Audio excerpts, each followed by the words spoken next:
Before the world began, a cosmic battle was raging, and there was war in heaven. Michael and his angels fought against the dragon.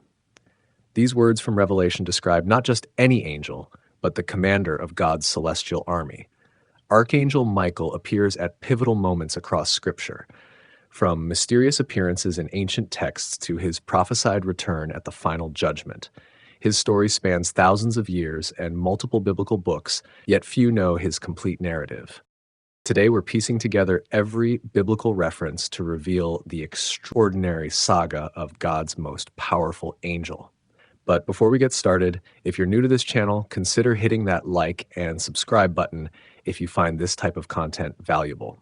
Also, let us know where you're watching from and what time it is. We're building a global community here. So without further ado, let's begin, shall we? In the vast reaches beyond our world, before time as we know it began, a wondrous realm existed filled with beings of pure light. Angels created by the divine hand moved through the endless heavens in perfect harmony. Among these celestial beings, a clear order existed, from the countless host of angels to the mighty archangels who stood closest to the divine throne. The angels, each with their own tasks, worked together in a dance of cosmic balance. Some watched over the stars, others carried messages, and many simply basked in the glow of divine love. At the head of this heavenly host stood a figure of unmatched strength and devotion, Michael, whose name means, "Who is like God?" Not a question, but a statement of wonder at divine greatness. Michael, with wings that spanned the breadth of galaxies and eyes that held the warmth of 1,000 suns, led the angelic armies with wisdom and care. The sacred texts speak of Michael as the prince of the heavenly host, the chief among equals, trusted with the most sacred duties. Unlike his fellow angels, Michael carried a flaming sword and wore armor that gleamed with divine light. His voice, when raised in command, could calm storms or shake the pillars of creation itself. In those early days, all was peace in the heavenly realm. The morning stars sang together, and all the sons of God shouted for joy. Every being knew their place in the grand design, serving with gladness and moving in perfect unity with the divine will. Michael, ever watchful, moved among them as both leader and friend. Yet even in this perfect world, the seed of change was stirring. For among the highest ranks of angels was one called Lucifer, the light-bearer, whose beauty outshone nearly all others. Blessed with gifts of music, wisdom, and charm, Lucifer held a special place in the heavenly court. His wings glittered with jewels that caught the light, and his voice could weave melodies that made the other angels weep with joy. As time passed in that timeless realm, something began to shift within Lucifer's heart. Where once there was only love and service, a new feeling began to grow, a tiny spark that would soon set the heavens ablaze. It began with simple questions, harmless wonderings about the nature of things. Why should angels serve? Why should they bow? Why should they not rise higher? Soon these whispered questions grew louder. Lucifer's light, once pure and clear, took on a different quality, brilliant still, but somehow changed. In the quiet corners of heaven, he began to draw others to him, sharing his growing doubts and desires. "We are mighty," he would say. "We deserve more." Michael watched this change with growing concern. He saw the subtle shifts in Lucifer's behavior, the gathering of like-minded angels, the secret meetings. Where once all had been open and free, now shadows seemed to gather even in the realm of perfect light. Michael brought his worries before the divine throne, seeking guidance on how to handle this strange new development. And so the stage was set for the first great conflict in the cosmos, a battle not of flesh and blood, but of will and spirit. On one side stood Michael, steadfast defender of divine order. On the other, Lucifer, whose ambition would forever change the shape of reality itself. The heavenly battlefield was forming, and soon the very foundations of creation would tremble with the force of their clash. The first celestial war, Michael versus Lucifer. The peace of heaven cracked like thin ice under too much weight. Lucifer, once the brightest of angels, had made his choice. No longer content to serve, he wished to rule. His whispers spread through the angelic ranks like wildfire. Promises of freedom, of power, of change. "Why should we bow?" he asked. "Are we not glorious beings in our own right?" 1/3 of the heavenly host turned to his way of thinking. Angels who had once sung in perfect harmony now spoke of rebellion. The very fabric of heaven seemed to darken as divisions spread through what had always been united. Michael stood firm as this storm gathered strength. His loyalty never wavered, not even for a moment. The divine order was not just rules to be followed, it was the natural balance of all things, the way the universe was meant to be. To disrupt it would bring only chaos and pain. The book of Revelation paints this ancient conflict in vivid terms. And there was war in heaven. Michael and his angels fought against the dragon, and the dragon fought and his angels and prevailed not. Neither was their place found any more in heaven. Picture this battle not as humans fight with weapons and blood, but as a clash of wills and energies beyond mortal understanding. Light against shadow, harmony against discord, love against pride. The heavens themselves shook with the force of their opposition. Stars trembled in their courses as Michael led the faithful angels against Lucifer's rebellious forces. Michael's flaming sword cut through the darkness of Lucifer's growing corruption. Each swing was not meant to destroy, but to cleanse, to restore the natural order. Yet Lucifer fought with newfound powers. Darkness, deceit, and division were his weapons now. Where once he had created beauty, now he twisted it, using his gifts to confuse and mislead. The battle raged across the vastness of heaven. Galaxies witnessed the struggle as angels who had once been brothers now faced each other as enemies. Michael's forces never faltered in their commitment, even when facing former friends. Their task was not one they welcomed, but one they knew was necessary to maintain the balance of all creation. At last came the decisive moment. Michael stood before Lucifer, who now burned with a dark fire of his own making. "You cannot win," Michael said simply. "What you fight against is the very nature of reality itself." Lucifer's response was a surge of defiant power, but Michael was ready. With strength born not of pride but of service, Michael overcame the rebellious angel. The faithful host closed in, and together they cast Lucifer and his followers from the heights of heaven. Down they fell, these once bright beings, now transformed by their own choices into something new and terrible. The fall of Lucifer and his angels changed them forever. No longer were they beings of pure light. Their rebellion had twisted their nature, turning them into what would later be called demons. Lucifer himself, once the light-bearer, became known as Satan, the adversary, opponent of all that is good and true. With the battle won, Michael and the faithful angels restored order to the heavenly realm. The wounds of war slowly healed, though the memory remained. A third of their number was gone, not dead, for angels do not die, but changed and banished. Heaven was smaller now, but united once more in purpose and love. In the wake of this first war, Michael's role grew even more important. No longer was he simply a leader in times of peace. He had proven himself a defender in times of conflict. His flaming sword became a symbol of divine justice and protection. From that day forward, Michael stood as the bulwark against the darkness, ever watchful for signs of Lucifer's influence. The expelled rebels, meanwhile, did not accept their defeat quietly. Cast from heaven, but not from existence, they turned their attention to the rest of creation. If they could not rule in heaven, perhaps they could claim dominion elsewhere. And so began the age-old struggle that would eventually touch every corner of creation, including one day a small blue planet circling an ordinary star. The nature of archangels. Michael's role and powers. Among all the heavenly beings, archangels stand apart. Think of them as cosmic pillars, mighty forces that help hold creation together. While angels serve as messengers and helpers, archangels carry greater responsibilities. They are captains in the celestial ranks, trusted with tasks that shape the flow of existence itself. The word archangel comes from ancient Greek, meaning chief angel or angel of origin. Only a handful of beings hold this exalted rank. In some traditions, their number is 7. Michael, Gabriel, Raphael, Uriel, Selephiel, Jagudiel, and Barachiel. Each carries unique gifts and duties within the divine plan. Michael stands first among these mighty beings. His position is not just about power, but about purpose. Where Gabriel brings messages and Raphael offers healing, Michael brings protection and justice. He stands as the great defender, the warrior whose strength is matched only by his compassion. The powers of an archangel surpass human understanding.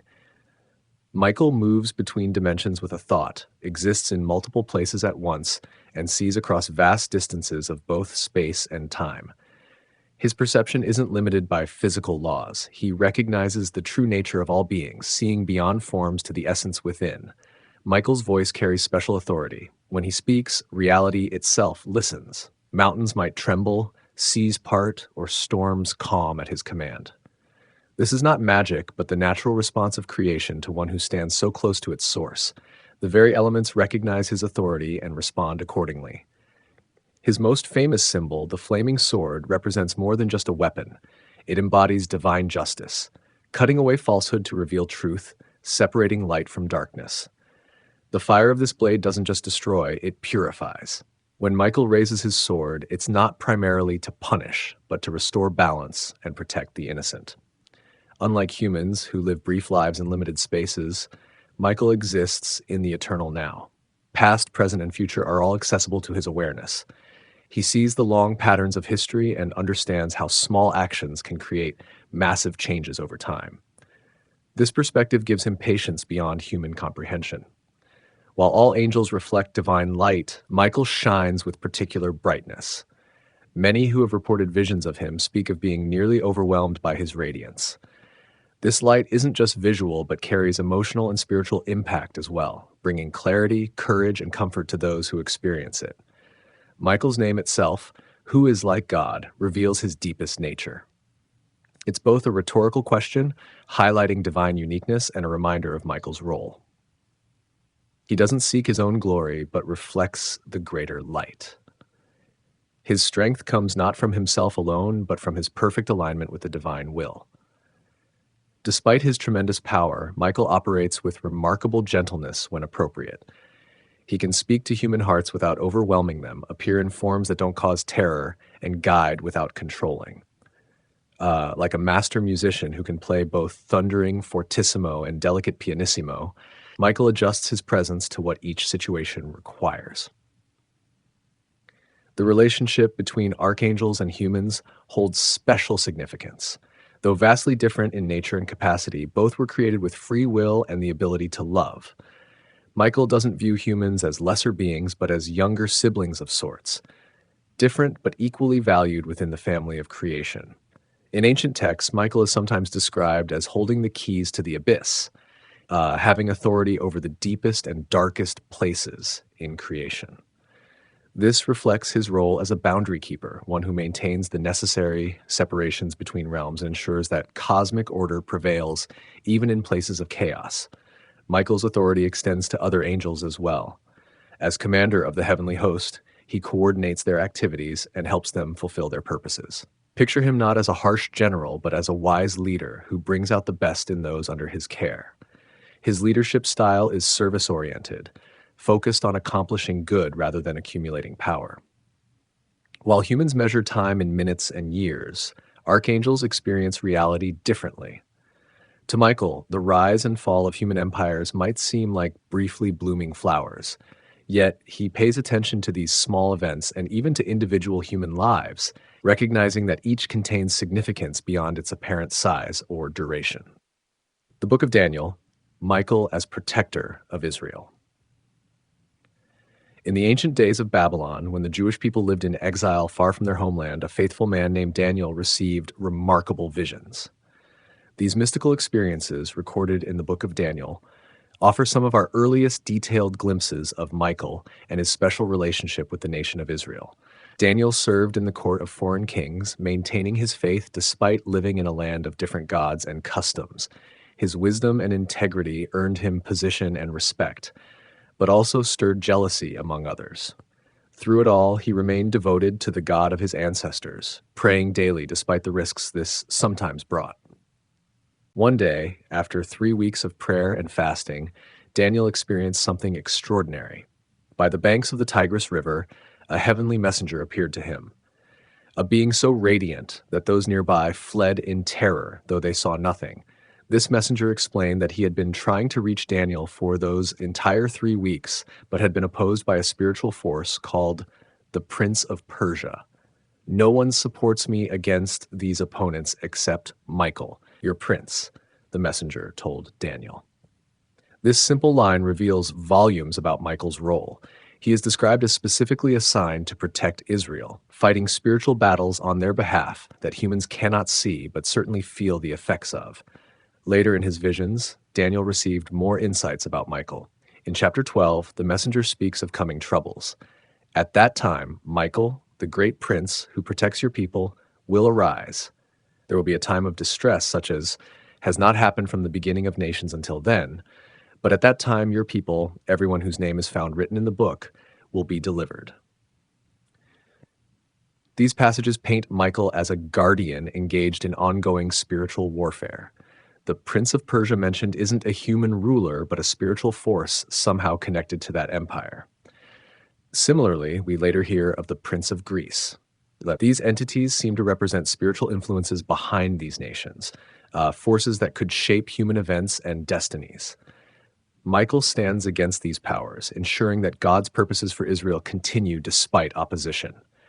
When Daniel prays, his words have effects beyond the physical world, triggering responses and counter-responses in spiritual realms. Michael ensures these prayers reach their destination and helps secure their answer. The ancient Hebrews didn't view history as merely human actions colliding randomly. They understood that behind visible events lay invisible causes, spiritual forces working for good or ill. In this worldview, Michael functions as Israel's advocate and defender in the courts of heaven, much as a royal champion might defend a kingdom's interests. Daniel's visions connect Michael specifically to end-time events and resurrection. At that time, Michael, the great prince who protects your people, will arise, the text says, linking his increased activity with times of extraordinary trouble. This establishes a pattern we'll see repeated in later texts. Michael's special connection to apocalyptic moments when old orders pass away and new ones emerge. For the Jewish people, these glimpses of Michael brought comfort during their exile. Though far from home and living under foreign rule, they were not forgotten or abandoned. A mighty defender watched over them, ensuring their survival as a people despite attempts to erase their identity and faith. The book of Daniel stands as a turning point in how celestial beings were understood. Earlier biblical texts mention angels but rarely name them or describe specific roles. Daniel introduces us to named angels with distinct personalities and functions. Michael emerges not as an abstract force, but as a specific being with particular concerns and responsibilities. This personalization of spiritual forces reflected changing needs among the faithful. Living in exile, surrounded by impressive temples to foreign gods and witnessing the apparent power of their captors, the Jewish people needed assurance that their unseen God remained stronger than visible empires. Stories of Michael's battles in heavenly realms provided this reassurance. For those trying to maintain their distinct identity as Jews in a foreign culture, Michael represented divine resistance to assimilation. Just as he fought spiritual battles against the princes of other nations, the faithful could resist pressure to abandon their traditions and beliefs. His example inspired courage in the face of cultural and religious challenges. The Daniel narratives also establish Michael as a figure of hope for times of crisis. When things seem darkest, when ordinary means have failed, Michael stands up to intervene. This image of the mighty Archangel rising to defend the faithful would carry forward into later traditions, offering comfort during persecution and hardship throughout history. The Book of Enoch, the Watchers and the Nephilim. Far beyond the familiar pages of standard Bibles lies an ancient text of mysterious origins, the Book of Enoch. Though not included in most modern scriptural collections, this book held significant influence in early Jewish and Christian communities. Among its vivid supernatural accounts, Michael plays a central role in one of the most fascinating stories of angelic intervention. Enoch himself was a figure of legend, the man who walked with God and was no more, for God took him. According to Genesis, he never experienced death, but was simply taken to the heavenly realms. The Book of Enoch expands this brief mention into elaborate visions and journeys through cosmic realms, with Enoch guided by angels who explain the workings of both heaven and earth. One of the book's most striking sections concerns beings called the Watchers, angels assigned to observe humanity. According to this ancient tale, some of these Watchers became fascinated by human women and made a terrible choice. Led by an angel named Semjaza, 200 of these heavenly beings descended to Mount Hermon, where they swore an oath to take human wives and teach forbidden knowledge. The union between these fallen watchers and human women produced extraordinary offspring, the Nephilim. Described as giants of tremendous strength and appetite, these hybrid beings soon became a source of corruption and violence. They consumed resources at alarming rates, eventually turning to devouring humans when other food sources ran low. Their fathers, meanwhile, taught humans arts that were meant to remain hidden: metalworking, cosmetics, enchantments, and divination among them. As chaos spread across the earth, the archangels, including Michael, looked down with growing concern. The divine order was being corrupted. Boundaries meant to separate different spheres of creation had been crossed with disastrous results. Something had to be done to restore balance. The remaining faithful angels appealed to God on humanity's behalf. The Book of Enoch describes their plea. You see what Azazel has done, how he has taught all unrighteousness on earth and revealed the eternal secrets which were in heaven. And the women have borne giants, and thereby the whole earth has been filled with blood and unrighteousness. In response to this crisis, God assigned the archangels specific tasks to address different aspects of the corruption. To Michael fell perhaps the most significant responsibility, dealing with the rebel leader Semyaza and his followers. The divine instruction was clear: bind them for 70 generations in valleys of the earth until the day of their judgment and consummation. Michael moved through the earth with divine authority, finding each fallen watcher and pronouncing judgment. These beings who had chosen to abandon their proper place now faced consequences beyond their imagining. Michael bound them with unbreakable chains in deep places far from human contact, where they would remain until the final judgment.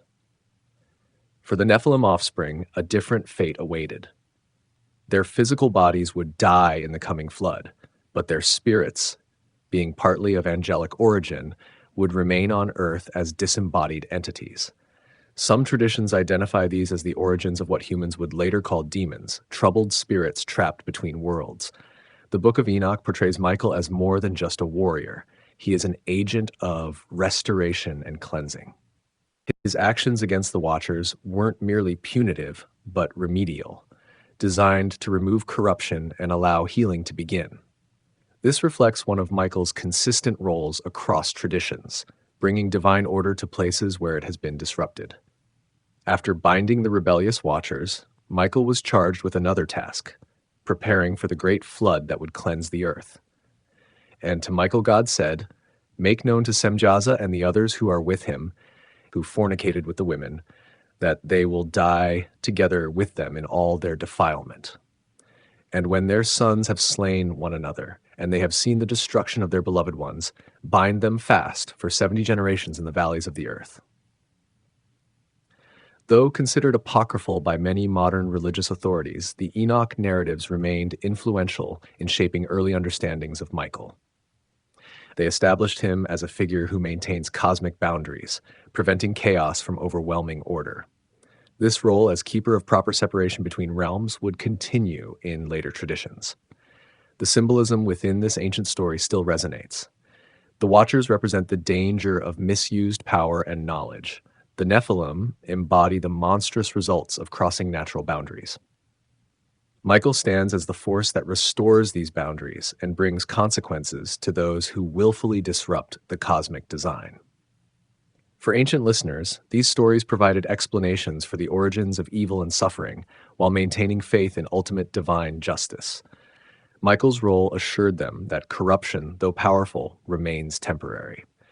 No matter how chaotic things might appear, heavenly forces work continuously to restore balance and order. The Book of Revelation, the final war in heaven. The last book of the Christian Bible unfolds like a cosmic dream, full of strange beasts, mysterious numbers, and apocalyptic visions. Within its swirling imagery, Michael appears at a crucial moment, leading the final heavenly battle against forces of darkness. The Book of Revelation, written during a time of persecution, offered early Christians hope that good would ultimately triumph over evil, with Michael playing a key role in this victory. John, the visionary who recorded these revelations while exiled on the island of Patmos, describes seeing war in heaven. This wasn't just any conflict, but the definitive clash between Michael and his angels against the great dragon, identified as that ancient serpent called the devil or Satan who leads the whole world astray. The language echoes the earlier rebellion, but suggests something new, a final confrontation rather than an initial one. Some scholars see this as referring to the same event described earlier, viewed from a different angle. Others interpret it as a second heavenly war, a last attempt by dark forces to reclaim what they lost in their first fall from grace. The dragon and his angels fought back, John writes, but they were not strong enough and they lost their place in heaven. Here we see Michael's forces prevailing completely, driving the adversary not just from one position, but from the heavenly realms entirely. The great dragon was hurled down, that ancient serpent called the devil, or Satan, who leads the whole world astray. He was hurled to the earth and his angels with him. This victory triggers great celebration in heaven. Now have come the salvation and the power and the kingdom of our God and the authority of his Messiah. For the accuser of our brothers and sisters, who accuses them before our God day and night, has been hurled down. The imagery is rich with symbolism. The dragon represents not just evil, but organized opposition to divine purposes. With 7 heads and 10 horns, it suggests systems and empires that set themselves against truth and justice. Its tail sweeping 1/3 of the stars from the sky recalls the original angelic rebellion that drew many heavenly beings into darkness. Michael, in contrast, represents faithful service and righteous power. He fights not for personal gain, but to maintain divine order. His victory isn't achieved through deception or manipulation, but through steadfast commitment to truth. For early Christians facing persecution under Roman rule, this image of Michael overcoming seemingly insurmountable odds offered profound hope. The battle's outcome has cosmic significance. With the dragon cast to earth, heaven is cleansed of dissent and division. Yet this victory creates new dangers for humanity. Woe to the earth and the sea, because the devil has gone down to you. He is filled with fury, because he knows that his time is short. This passage suggests that spiritual conflicts affect human experience. When darkness loses ground in one realm, it often redoubles efforts in another. Michael's victory in heaven means greater challenges on earth, at least temporarily. The dragon, knowing its time grows short, becomes more desperate and dangerous. The symbolism of the dragon itself merits deeper exploration. Ancient Near Eastern cultures often portrayed chaos and evil as serpentine or dragon-like beings. By identifying Satan as both serpent and dragon, Revelation connects him to primordial chaos, the opposite of divine creative order. Michael's triumph thus represents creation's victory over chaos, light's dominance over darkness. For listeners familiar with earlier traditions, the dragon imagery carried additional meaning. In Daniel's visions, beasts representing empires rise from the sea of chaos to oppress God's people. By depicting Satan as a dragon with multiple heads and horns, Revelation suggests that oppressive human systems ultimately draw their power from spiritual darkness. The timing of this heavenly war holds significance. It doesn't occur at the very beginning or end of Revelation's narrative, but in the middle, suggesting it as a turning point in the cosmic struggle. After Michael's victory, events on Earth accelerate toward their conclusion. The dragon, expelled from heaven, pursues the woman clothed with the sun, often interpreted as representing God's people, but fails to destroy her. Michael doesn't appear again by name in Revelation, but his initial victory sets the stage for everything that follows. Without his successful defense of heaven, Earth's redemption could not proceed. This places Michael at a pivotal point in the redemptive narrative, not as the main character, but as an essential supporting figure who makes the larger story possible. For communities experiencing persecution, this vision of Michael's victory provided perspective. Their current suffering wasn't the final word, but a temporary phase in a larger conflict moving toward definitive resolution. If Michael could overcome the dragon in heavenly realms, surely faithful humans could endure their present trials, knowing ultimate victory was assured. Revelation thus establishes Michael as a figure of eschatological hope, one whose actions help bring about the new heaven and new earth described in the book's final chapters. Though the road to that renewed creation involves tribulation, Michael's triumph guarantees that darkness cannot ultimately prevail. Michael and Satan, the dispute over Moses' body. Hidden within the brief New Testament letter of Jude lies a puzzling reference to an otherwise unknown confrontation between Michael and Satan. In just one sentence, this ancient text offers a tantalizing glimpse of cosmic conflict focused on an unlikely subject: the body of Moses, Israel's great lawgiver and prophet. But even the Archangel Michael, Jude writes, when he was disputing with the devil about the body of Moses, did not himself dare to condemn him for slander, but said, "The Lord rebuke you." This cryptic passage has fascinated scholars for centuries, as it mentions an incident found nowhere else in canonical scripture. The story appears to refer to events following Moses' death on Mount Nebo. According to Deuteronomy, Moses died within sight of the Promised Land, and God himself buried him in an unknown location in Moab. No one knows his burial place to this day, the biblical account concludes. Why would there be a dispute over Moses' remains? Various traditions offer possible explanations. Some suggest Satan claimed rights to Moses' body because Moses had killed an Egyptian taskmaster decades earlier. Others propose that Satan wished to use Moses' grave as a site for idolatrous worship, knowing the Israelites might be tempted to venerate their beloved leader. What makes this brief account particularly striking is Michael's response to Satan. Rather than asserting his own authority or power, Michael says simply, "The Lord rebuke you." This shows remarkable restraint from one who commands heaven's armies. Even when facing his ancient adversary, Michael defers to higher authority rather than claiming the right to pronounce judgment himself.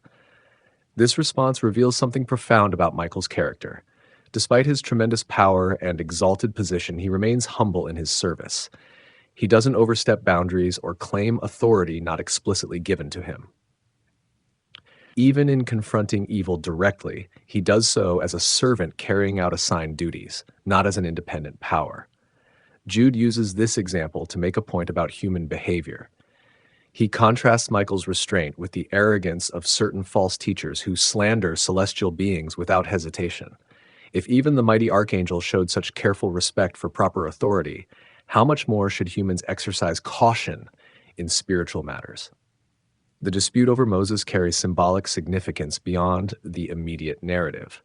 Moses represented the law, the old covenant between God and Israel. His death marked a transition point between eras, the end of wilderness wandering and the beginning of settlement in the Promised Land. Perhaps the struggle over his body symbolizes deeper conflicts about legacy and succession. Some scholars believe Jude drew this account from a now lost work called The Assumption of Moses, which apparently contained expanded stories about Moses' death and afterlife. This suggests the narrative was well known among early Jewish and Christian communities, even though it didn't appear in canonical texts. Whatever its origins, this brief glimpse of Michael and Satan in direct confrontation shows their continuing opposition long after the initial heavenly war. Their conflict didn't end with Satan's expulsion from heaven, but continues throughout history, often focusing on moments of transition and change. The image of these mighty beings contending over a human body, even one as significant as Moses, speaks to the value placed on human life and legacy. It suggests that what happens in the material world matters in spiritual realms, that physical reality isn't separate from but intimately connected with cosmic purposes.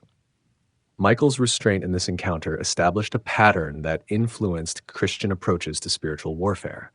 Many traditions of prayer against evil follow Michael's example, using phrases like, "The Lord rebuke you," rather than making direct claims of personal authority over spiritual forces. This reflects the understanding that humans, like angels, operate best when recognizing proper channels of authority. The location of this dispute, presumably near Moses' burial place, adds another layer of meaning. Borderlands and thresholds often serve as sites of spiritual significance, places where different realms or states of being meet. Moses died at the threshold of the Promised Land, between the old life of wandering and the new life of settlement. Such transition points naturally attract both holy and unholy attention. The ultimate outcome of this dispute isn't explicitly stated in Jude's brief reference, but the context implies that Michael prevailed. Moses' burial place remained hidden, preventing both the idolatry Satan might have encouraged and preserving the prophet's legacy as lawgiver rather than object of worship. For early Christians facing persecution and false teaching, this story provided both warning and encouragement. It warned against spiritual presumption and arrogance while encouraging faith that evil would not have the final word. If Michael protected Moses' legacy by divine command, surely God would likewise preserve the truth of the gospel through current challenges.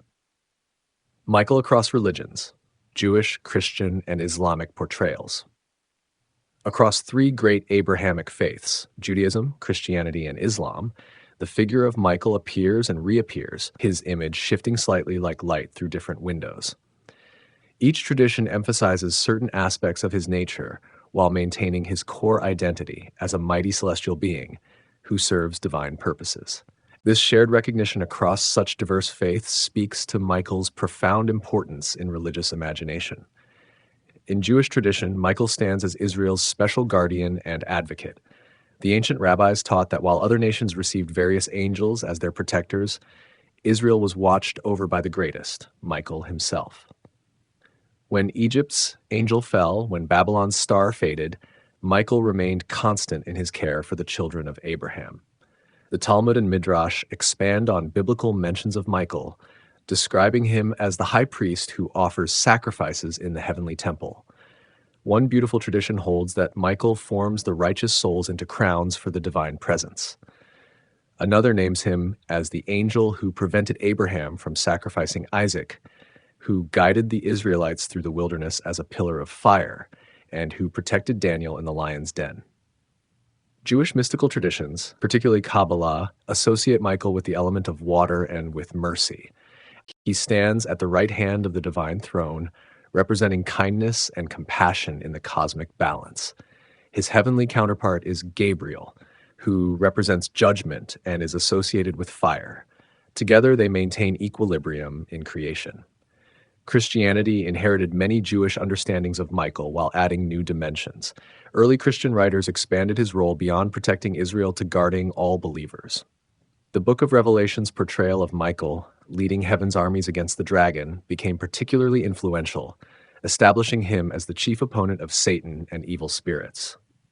By medieval times, Christian devotion to Michael had blossomed fully. He was seen as the angel of death who gently escorted righteous souls to paradise. Numerous visions and appearances were attributed to him, often on mountaintops or high places. Mont Saint-Michel in France and Monte Gargano in Italy became major pilgrimage sites following reported appearances of the Archangel. Christian iconography typically shows Michael in warrior's garb, often weighing souls with scales or slaying a dragon underfoot. He appears in countless church frescoes, stained glass windows, and statues throughout Europe. His feast day, September 29th, Michaelmas, became an important date in the Christian calendar, marking the beginning of autumn and the darkening of the year. In Islamic tradition, Michael, called Mikael, ranks among the greatest angels. The Quran names him along with Gabriel, Jibril, as one of the primary messengers of Allah. While Gabriel delivers divine revelations, Michael is charged with dispensing nourishment to both bodies and souls. He controls rain and plant growth, ensuring physical sustenance for creation. Muslim tradition holds that Michael has magnificent wings the color of green emerald and that his body is covered with saffron-colored hair. Each hair contains millions of faces that continuously praise Allah in different languages. Like his portrayal in other faiths, the Islamic Michael weeps for human sins and intercedes for believers. While some details vary, certain qualities of Michael remain consistent across all three traditions. He is invariably portrayed as loyal, powerful, and compassionate. He serves without seeking his own glory and maintains perfect alignment with divine will. He functions as a protector of the faithful and an opponent of darkness in all its forms. This remarkable consistency across otherwise quite different religious traditions suggests something important about Michael's appeal. He represents the hope that cosmic forces ultimately favor justice and goodness, that the universe isn't morally neutral but actively supports righteousness. In times of oppression or danger, such assurance brings profound comfort.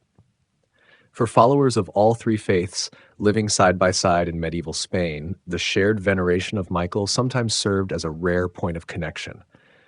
Stories and portrayals of the Archangel flowed between communities while enriching each other's understanding. Christian churches built on sites of former synagogues sometimes maintained the dedication to Michael as a gesture of continuity. The shared recognition of Michael across these three traditions reminds us that despite theological differences, Judaism, Christianity, and Islam hold much in common. All three envision a cosmos populated with beings who serve divine purposes, a world where unseen forces work for good, and a future where justice ultimately prevails over evil. Michael thus stands as a kind of common language across faiths, a figure recognized and revered by people who might otherwise find little common ground. In our fragmented world, such shared symbols carry special value, reminding us of our common humanity and spiritual heritage. The patron saint Michael's rise in Christian veneration. As the early Christian church spread across Europe and the Mediterranean world, devotion to Michael flourished in remarkable ways. From humble beginnings emerged elaborate shrines, mighty cathedrals, and widespread popular devotion that transformed the Archangel from a scriptural figure into a beloved patron saint, whose protection was sought in countless aspects of daily life.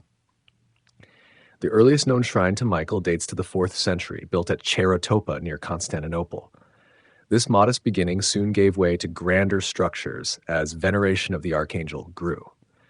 By the 5th century, churches dedicated to Michael appeared throughout the Byzantine Empire, often built on high places reflecting his celestial nature. One key moment in the rise of Michael's veneration came during the reign of Emperor Constantine. According to tradition, Constantine attributed a major victory to Michael's intervention and subsequently built a magnificent shrine called the Michaelion. This imperial recognition helped elevate Michael's status throughout the Christian world. Unlike many saints who began as local figures before achieving wider recognition, Michael's cult spread rapidly across diverse regions. From Syria to Britain, from Egypt to Germany, churches and shrines bearing his name sprang, often replacing sites previously dedicated to pagan deities associated with healing or protection. This replacement was rarely coincidental. Many of Michael's earliest shrines were established at locations previously sacred to gods of war, healing, or the afterlife. In Rome, the massive Castel Sant'Angelo was originally built as Emperor Hadrian's mausoleum, but later rededicated to Michael following a vision during a plague. This pattern of sacred substitution helped ease the transition from paganism to Christianity across Europe. Michael's appeal crossed social boundaries with remarkable ease. Kings and emperors sought his protection for their realms, dedicating churches and placing his image on coins and standards. Warriors invoked him before battle, seeing in him the perfect blend of strength and righteousness. Common people turned to him for protection against storms, illness, and supernatural threats. This broad appeal reflected Michael's multifaceted nature. While primarily known as a warrior, he was equally venerated as a healer, psychopomp, guide of souls, and weigher of moral worth. This versatility allowed different communities to emphasize aspects of Michael that resonated with their particular needs and values. The 8th century marked a turning point in Michael's veneration, with Pope Gregory I's promotion of angel worship, particularly Michael's. Following a devastating plague, Gregory reported seeing Michael sheathing his sword above Hadrian's tomb, a sign the punishment had ended. This vision cemented Michael's connection to Rome and elevated him further in Western Christianity. As feudal society developed across medieval Europe, Michael's image evolved to reflect contemporary ideals of knighthood and chivalry. He became the perfect celestial knight, powerful yet merciful, mighty in battle yet humble before higher authority.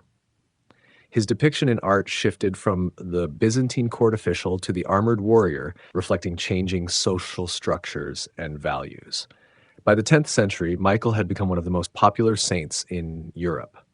His feast day, September 29th, Michaelmas, marked an important turning point in the agricultural year, the time of harvest's end and winter's approach. Communities celebrated with feasting and traditions that blended religious devotion with seasonal customs. Pilgrimage routes developed around major Michael shrines, creating networks of devotion across the continent. The most famous of these, Mont Saint-Michel in France, became one of medieval Europe's most important pilgrimage destinations. Built on a tidal island that seems to float between sea and sky at high tide, its location perfectly embodied Michael's nature as a being between heavenly and earthly realms. Less known but equally impressive, the sanctuary at Monte Sant'Angelo in southern Italy claimed special status based on the belief that Michael himself had consecrated the site. A cave church rather than a soaring cathedral, it represented a different aspect of Michael, not the heavenly warrior, but the mysterious presence in sacred darkness.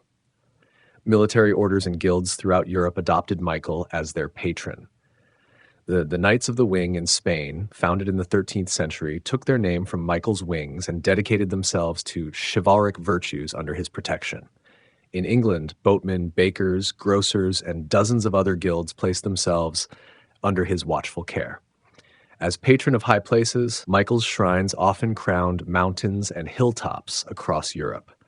Germany alone boasted hundreds of Michaelsburgs, Michael's mountains, each marked by a chapel or church dedicated to the Archangel. These elevated sanctuaries served both practical and symbolic purposes, visible landmarks for travelers and spiritual reminders of the connection between heaven and earth. The spread of Michael's veneration created a shared cultural language across medieval Europe. A traveler from Ireland could visit a Michael shrine in Italy and recognize familiar imagery and stories despite differences in language and local customs. This common devotion helped knit together the diverse regions of Christendom through shared spiritual reference points. The miracles of Saint Michael, historical accounts and legends. Across centuries and continents, stories of Michael's miraculous interventions have spread like gentle whispers on the wind. From dramatic battlefield appearances to quiet personal healings, these accounts share common threads, divine help arriving at moments of greatest need, often in ways that inspire awe rather than fear. Perhaps the most famous miracle associated with Michael occurred at Monte Gargano in Italy around the year 490. A wealthy landowner named Gargano lost a prized bull, which he eventually found kneeling at the entrance to a cave. Frustrated, he shot an arrow at the animal, but in a strange twist of fate, the arrow turned in midair and struck him instead. Troubled by this bizarre event, Gargano consulted the local bishop, who ordered 3 days of prayer and fasting. During this time, Michael appeared to the bishop in a dream, explaining that the cave was under his protection and should be preserved as a sanctuary. "I am the Archangel Michael," he declared, "and I stand always in the presence of God. The cave is sacred to me. I have chosen to protect this place and its people." Upon investigation, the cave revealed itself as naturally church-like, with a spring of healing water flowing from stone. Believers soon reported cures from various ailments after visiting or drinking from the spring. The sanctuary quickly became a major pilgrimage destination, drawing visitors from across the Christian world. The foundation of Mont Saint-Michel in France tells a similar story of divine guidance. In the early 8th century, Bishop Aubert of Avranches received a vision of Michael, who instructed him to build a sanctuary on a tidal island then called Montombe. When Aubert hesitated, Michael appeared again, this time touching the bishop's head with his finger to emphasize the seriousness of the request. Legend claims that Aubert awoke with a hole in his skull where Michael had touched him, a mark so perfect it could only be of supernatural origin. Spurred by this dramatic sign, the bishop began construction of what would become one of Christianity's most striking shrines. The skull of Saint Aubert, preserved as a relic, indeed shows a curious circular perforation that medical experts have struggled to explain naturally. During the 100 Years' War, the apparition of Michael reportedly inspired Joan of Arc to take up arms in defense of France. The teenage peasant girl claimed that Michael, along with Saints Catherine and Margaret, instructed her to drive the English from French soil and ensure the rightful king was crowned. Her unexpected military successes, attributed to Michael's guidance, changed the course of the war and French history. Michael's battlefield appearances extend beyond Joan's experience. During Rome's plague of 590, Pope Gregory the Great reportedly saw Michael atop Hadrian's mausoleum, sheathing his sword as a sign that the epidemic would end. The vision proved accurate, and in gratitude, the building was renamed Castel Sant'Angelo, Castle of the Holy Angel, a name it bears to this day. Not all Michael's miracles involved grand historical moments. Countless personal stories tell of protection during storms at sea, guidance when lost in forests or mountains, and healing from various afflictions. These quieter miracles often involved a sense of peaceful presence rather than dramatic visions, a sudden knowledge of which path to take, an unexpected calm during danger, or strength beyond one's normal capacity. One recurring miracle type involves Michael marking chosen sites for his veneration. In places as diverse as Spain, Greece, and Ethiopia, similar stories tell of mysterious footprints appearing in stone, supposedly left by the Archangel to designate sacred space. These marks became centers of local pilgrimage, with healing properties attributed to water that collected in these depressions. Michael's association with healing waters appears consistently across Europe and the Near East. Springs near his shrines were believed to cure everything from blindness to infertility. Unlike some saints associated with specific ailments, Michael was seen as a universal healer, able to address any physical or spiritual malady through his close connection to divine power. Many Michael miracles involve light, apparitions surrounded by blinding radiance, mysterious illuminations of churches during dark nights, or unexplained lights seen hovering above dedicated sanctuaries. These phenomena reflect his nature as a being of pure light whose very essence dispels darkness in all its forms. Children figure prominently in Michael miracle stories. One recurring narrative tells of children stranded by rising tides at Mont Saint-Michel, saved when Michael creates a temporary path through the waters. Another common theme involves children who fall from great heights at Michael sanctuaries, found unharmed due to what witnesses describe as invisible hands catching them mid-fall. Warriors throughout history have reported seeing Michael before or during battle, often describing him as riding a white horse and carrying a flaming standard. Crusaders claimed his appearance during key sieges, while Byzantine soldiers credited him with turning back numerous invasions. These accounts typically describe not just visual apparitions, but tangible effects: sudden wind aiding friendly arrows, unexpected fog concealing troop movements, or inexplicable panic spreading through enemy forces. One particularly persistent miracle involves church bells ringing without human intervention on Michael's feast day or during times of community crisis. From small village chapels to great cathedrals, these autonomous pealings were interpreted as Michael's way of calling the faithful to prayer or warning of imminent danger.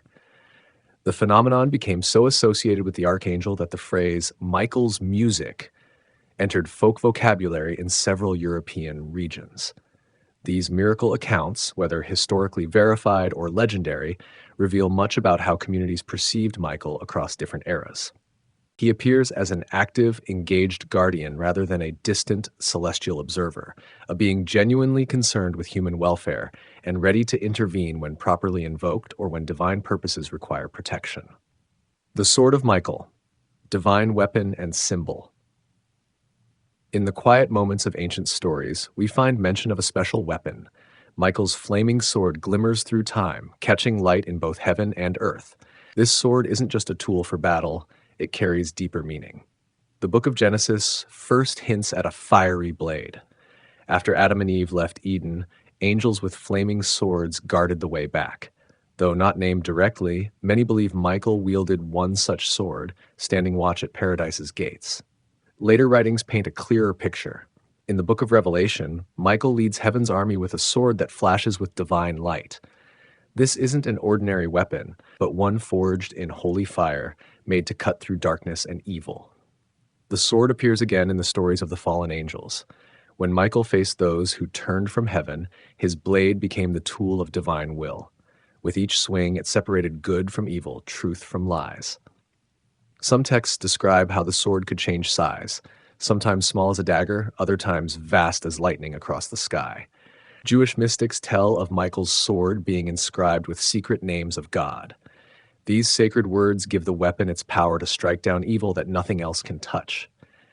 In these traditions, the sword serves as both weapon and symbol, cutting through spiritual darkness when mere physical strength would fail. Artists through time have shown Michael's sword in different ways. Sometimes it's pure flame without metal. Other times it appears as a golden blade with fire running along its edge. In many paintings, the sword points downward at a dragon or serpent, showing victory over evil. Beyond its use in battle, the sword represents justice. Just as a judge's decision cuts between right and wrong, Michael's sword divides light from darkness. This symbolism appears in courthouse statues where Michael stands with sword and scales, weighing souls while ready to enforce heaven's verdict. The flame of the sword holds special meaning too. Fire purifies, burning away what's impure. Michael's flaming sword thus represents not just punishment but cleansing, removing evil to restore goodness. In this way, even its destruction serves a healing purpose. Some medieval knights prayed to Michael before battle, asking for just a touch of his sword's power in their own blades. Craftsmen would sometimes engrave Michael on swords and shields, hoping for a measure of the Archangel's strength and protection. As we drift towards sleep, we might imagine this heavenly weapon, not as something fearsome, but as a gentle light keeping watch through the night. The sword of Michael stands ready, a flame of protection guiding souls through darkness. Michael's symbolism: scales and armor. Beyond his mighty sword, Michael carries other symbols that tell his story. Each has grown richer with meaning as generations have passed them down through art and prayer. The scales in Michael's hand speak of balance and fairness. In many images, he weighs souls on their journey beyond life. This symbol wasn't always Michael's. It began with Egyptian gods who measured hearts against a feather of truth. Yet over time, the task of weighing what's fair fell to heaven's prince. These scales show Michael's role in the afterlife. Stories tell how he stands at a crossroads of souls, gently placing each life's worth on the balance, not to judge harshly, but to see clearly what each soul has become. Unlike human courts that might miss hidden goodness, Michael's scales detect the smallest virtues buried in a heart. His gleaming armor tells another story. Unlike the soft robes of messenger angels, Michael wears the gear of a defender. His breastplate shields against darkness, while his helm keeps his focus clear in the midst of battle. Some old tales say his armor can't be scratched by any earthly weapon, only forged in heaven, only damaged by heaven's will. Artists through centuries have shown this armor in countless ways. Byzantine mosaics dress him in Roman general's garb with golden plates. Medieval paintings show chainmail worthy of a king's champion. Renaissance artists wrapped him in steel that seems to glow from within. Yet all share one quality: the armor never weighs him down but seems light as his wings. The shield Michael carries bears special markings. Some show it emblazoned with a cross, others with the Latin phrase "Quisut Deus," who is like God. This question-turned statement echoes Michael's very name, which asks the same in Hebrew. His shield doesn't just block attacks, but reflects truth back at those who would challenge heaven. Colors play their part in Michael's symbols too. Red appears in his garments, recalling both fire and blood, not of violence but of life and warmth. Blue wraps his shoulders in some icons, showing his heavenly nature. Gold edges his armor and weapons, marking divine presence, touching each piece. In churches dedicated to Michael, these symbols appear in stone and glass. Sunlight through stained windows casts colored light across floors, letting visitors stand briefly in the glow of angelic colors.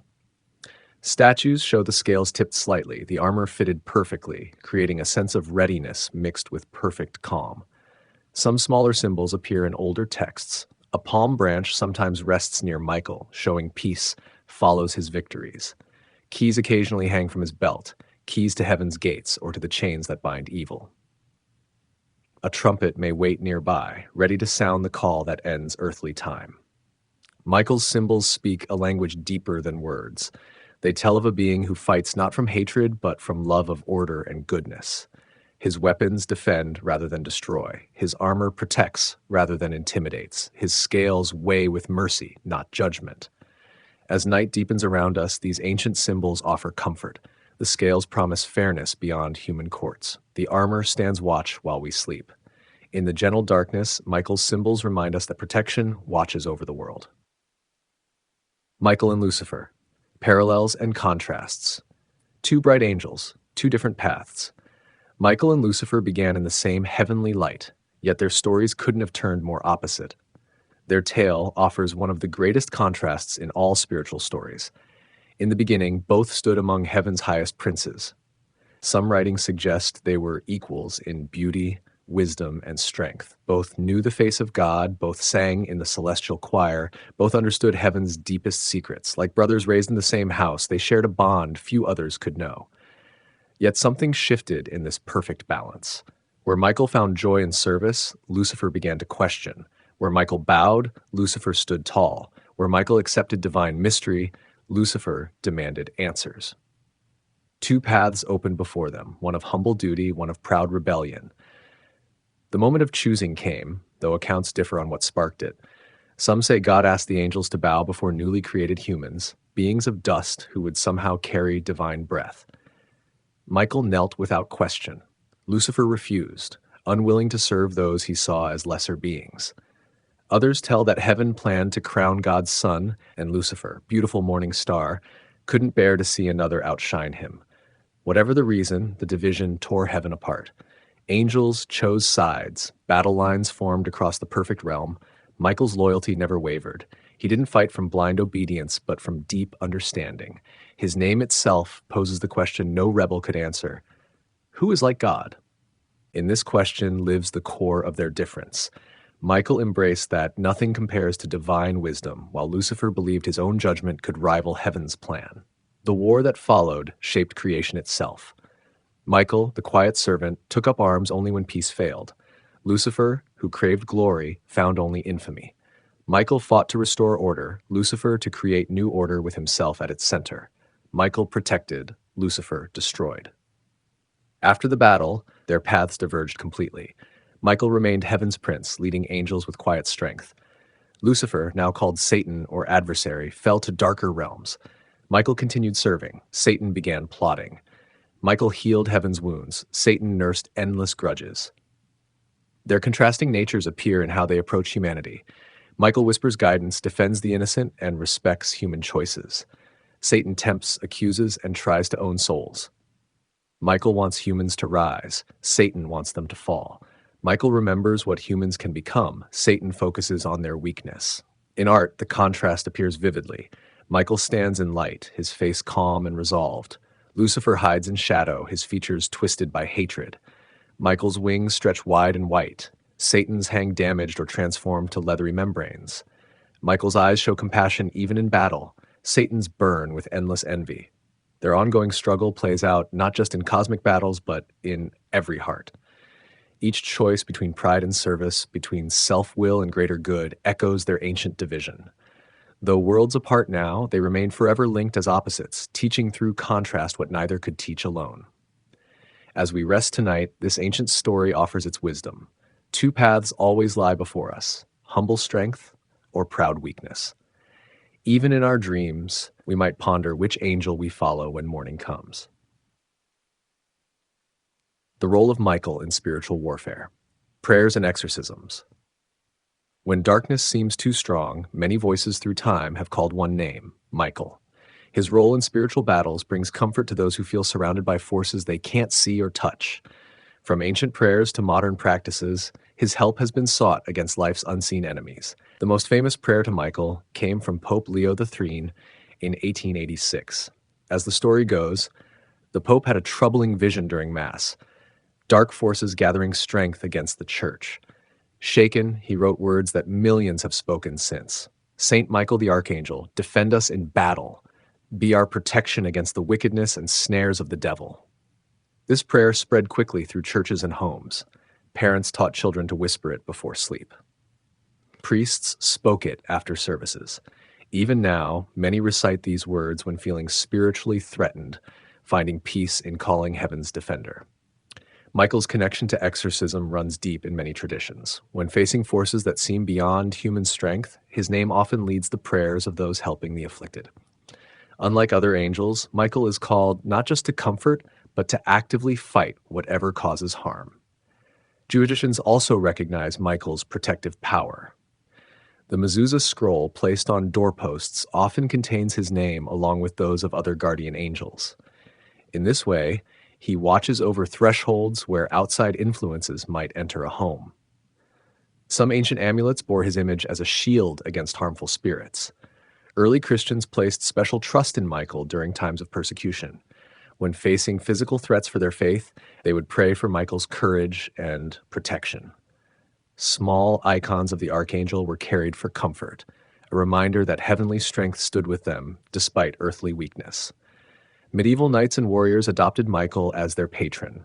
Before battle, they would pray for the strength of Michael's arm, believing the Archangel understood their dangerous calling. Churches built near battlefields were often dedicated to him, creating sacred space where violence had occurred. In Orthodox traditions, Michael appears in the prayers for the dying. His role as escort of souls makes him a natural guide for life's final journey. Families gather to ask that he lead their loved ones safely beyond death's threshold, trusting his gentle strength during vulnerable moments. Farm communities once had special connection to Michael as harvest protector. His feast day on September 29th falls during gathering time in many regions. Farmers would ask his blessing on fields and food stores, seeing him as guardian against both natural disaster and unseen harm to precious crops. Modern spiritual practices still include Michael's aid. Some visualize his blue light or protective presence during meditation. Others keep his image nearby during challenging times. Mental health professionals occasionally find clients spontaneously mentioning Michael during recovery from trauma, describing protective dreams where a powerful figure stands guard. What makes Michael unique in spiritual battles is his balanced approach. Unlike forces that fight hatred with hatred, Michael opposes darkness without becoming dark himself. His strength remains rooted in love and service. He fights not from rage, but from deep commitment to goodness. As our breathing slows towards sleep, we might take comfort in this ancient protector, not through fear of what lurks in darkness, but through trust that light always stands ready to defend when called. Michael's watchful presence has guarded countless nights through human history. Perhaps tonight, he guards this room as well. Michael's role in the apocalypse, the ultimate defender. When the world reaches its final chapter, stories tell us Michael will stand at the center of the greatest battle ever fought. The book of Revelation paints this scene with vivid strokes, heaven's champion facing darkness in its full strength. The final conflict begins not on earth, but in heaven itself. John's vision tells of war breaking out among the stars, with Michael leading God's angels against a great dragon. This creature, symbolizing Satan, commands a third of heaven's stars, fallen angels who chose rebellion. The sky itself becomes their battlefield. Unlike human wars that drag on for years, this heavenly conflict reaches swift conclusion. Though the dragon fights with ancient hatred, Michael's forces prove stronger. The text describes it simply. Michael and his angels fought against the dragon, and the dragon and his angels fought back, but he was not strong enough, and they lost their place in heaven. With this victory, Earth enters its final trial. The dragon, cast down from the sky, turns its fury toward humanity. Knowing his time grows short, the adversary launches a desperate campaign. Here, Michael's role shifts from battlefield commander to guardian of the faithful. Ancient Jewish texts expand on this protective role. The book of Daniel foretells, "At that time Michael, the great prince who protects your people, will arise. There will be a time of distress such as has not happened from the beginning of nations until then. But at that time your people, everyone whose name is found written in the book, will be delivered." This promise of deliverance brings comfort amid descriptions of trouble. Even in humanity's darkest hour, heaven's strongest defender stands watch. Michael becomes guardian not just of one nation, but of all who hold to goodness as the world's foundations shake. Some traditions describe Michael as the angel who will sound the trumpet, signaling time's end. Its clear note will reach every corner of creation, waking the dead and calling all to face what they've become. In paintings, he often appears with this trumpet ready at his lips, poised between one age and the next. Michael's final role involves the binding of evil. Once the conflicts end, he leads the forces that ensure darkness cannot rise again. Some stories tell how he personally chains the dragon in a bottomless pit, using keys entrusted to him by divine authority. His strength secures lasting peace after the final struggle. The Archangel also appears in visions of judgment. While God alone truly judges, Michael serves as heaven's witness. He knows who stood firm during darkness and who surrendered to it. Yet even here, he advocates mercy alongside justice, remembering every good deed done in difficult times. In these end-time stories, Michael embodies hope beyond conflict. Though the apocalypse brings fearsome images, his presence reminds us of protection that never fails. The story ends not with destruction, but restoration. Michael stands guard not just over the battle, but over the peace that follows. Eastern Christian icons sometimes show Michael after this final victory. His sword rests back in its scabbard. His scales hang balanced at last. His face, stern in battle scenes, shows gentle satisfaction. The great defender finds rest when those under his protection no longer face threat. As we close our eyes tonight, these ancient promises of protection might ease worried minds. Whatever challenges tomorrow brings, they pale against the final victory of light. Sleep comes easier knowing guardians like Michael keep watch through the longest night. Michael's evolution. Ancient texts to modern culture. From faded scrolls to cinema screens, Michael's image has journeyed across time and imagination. His story began in whispered prayers and carefully copied texts. Today, he appears in best-selling novels and blockbuster films. Few figures have traveled so far while keeping their essence intact. The earliest mentions of Michael appear slim and simple. Hebrew texts name him among the archangels, but offer limited detail. He stands as one of the chief princes and Israel's protector. These ancient writings focus more on his role than his personality, a divine agent rather than a character with depth. As centuries passed, writers began filling gaps with vivid details. The Book of Enoch described Michael as merciful compared to other angels, always seeking the lightest punishment possible for human errors. Jewish mystical texts painted him as the advocate who speaks in humanity's defense when other heavenly voices call for judgment. Early Christian writers expanded his story further. They connected Michael with specific miracles and appearances. Sites like Monte Gargano in Italy and Mont Saint-Michel in France became linked to visions of the Archangel. Stone shrines rose where shepherds or bishops reported seeing a winged figure with a flaming sword. Medieval literature transformed Michael into a more knightly figure. The Golden Legend, a collection of saints' stories widely read in the Middle Ages, portrayed him as the perfect spiritual warrior, courageous yet humble, powerful yet gentle. Poets and troubadours spread these tales through courts and villages alike. Renaissance artists gave Michael physical form that shaped how generations would imagine him. Painters like Raphael showed him as eternally youthful and beautiful, weighted with armor yet light on his feet.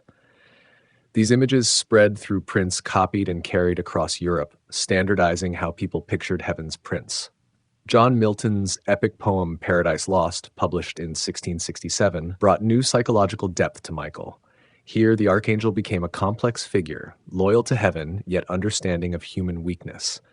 Milton's Michael shows Adam visions of human history after Eden, gently preparing the first man for the challenging world ahead.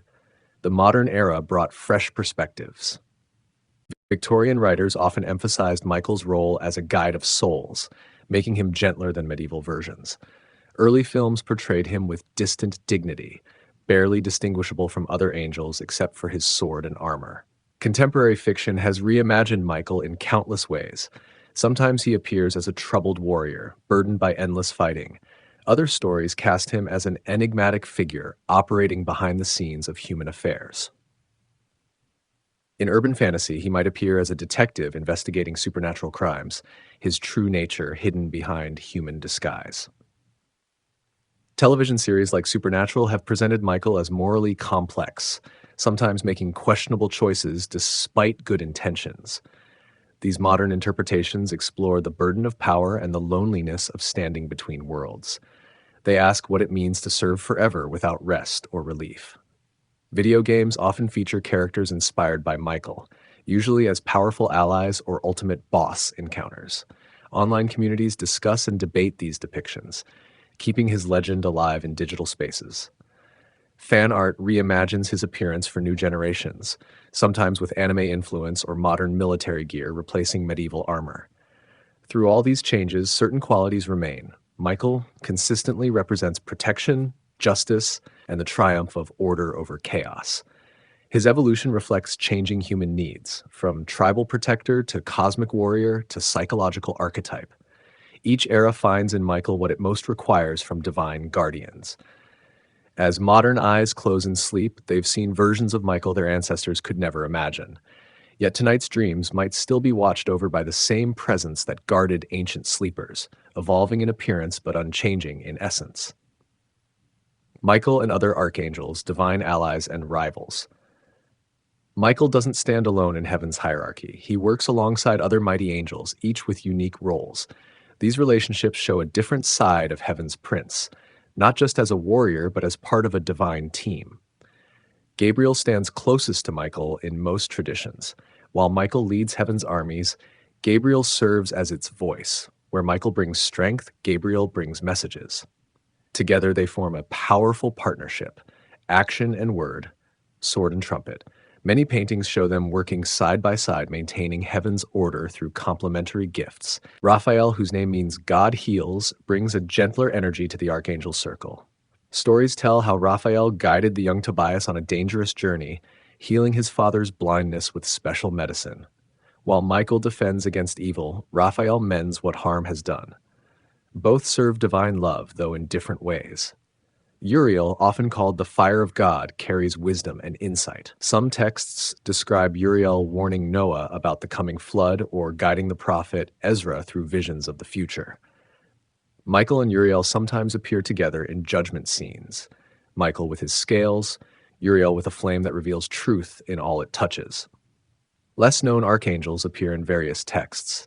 Raguel serves as heaven's justice officer, ensuring other angels fulfill their duties faithfully. Sariel watches over spirits preparing to enter human life. Remiel stands charged with divine visions. Each specializes in aspects of creation's maintenance, with Michael coordinating their efforts. The Book of Enoch tells of joint missions where multiple archangels work together. When humanity needed warning before the Great Flood, several archangels divided the task. When fallen angels needed binding, each chief angel took responsibility for different aspects of their punishment. These joint operations show heaven's perfect teamwork. Not all archangel relationships flow smoothly in every story. Some traditions hint at rivalries, not of evil intent, but of different visions for how best to serve. Gabriel sometimes questions Michael's readiness for battle, preferring messages to swords. Uriel occasionally challenges Michael's mercy, believing justice should come before compassion. One fascinating account tells of Michael and Gabriel disagreeing over the fate of Israel. When enemies threatened Jerusalem, Gabriel proposed immediate fire from heaven. Michael suggested patience, giving people time to repent. Their debate, never angry but deeply principled, shows how even divine beings might see different paths to the same good outcome. Eastern Orthodox traditions assign each archangel oversight of different nations or regions. Michael watches over specific lands, coordinating with other archangels responsible for their territories. This cosmic administration requires constant communication and occasional compromise when human affairs cross angelic boundaries. Jewish mystical teachings describe special councils where archangels gather. Michael presides but seeks consensus rather than imposing his will.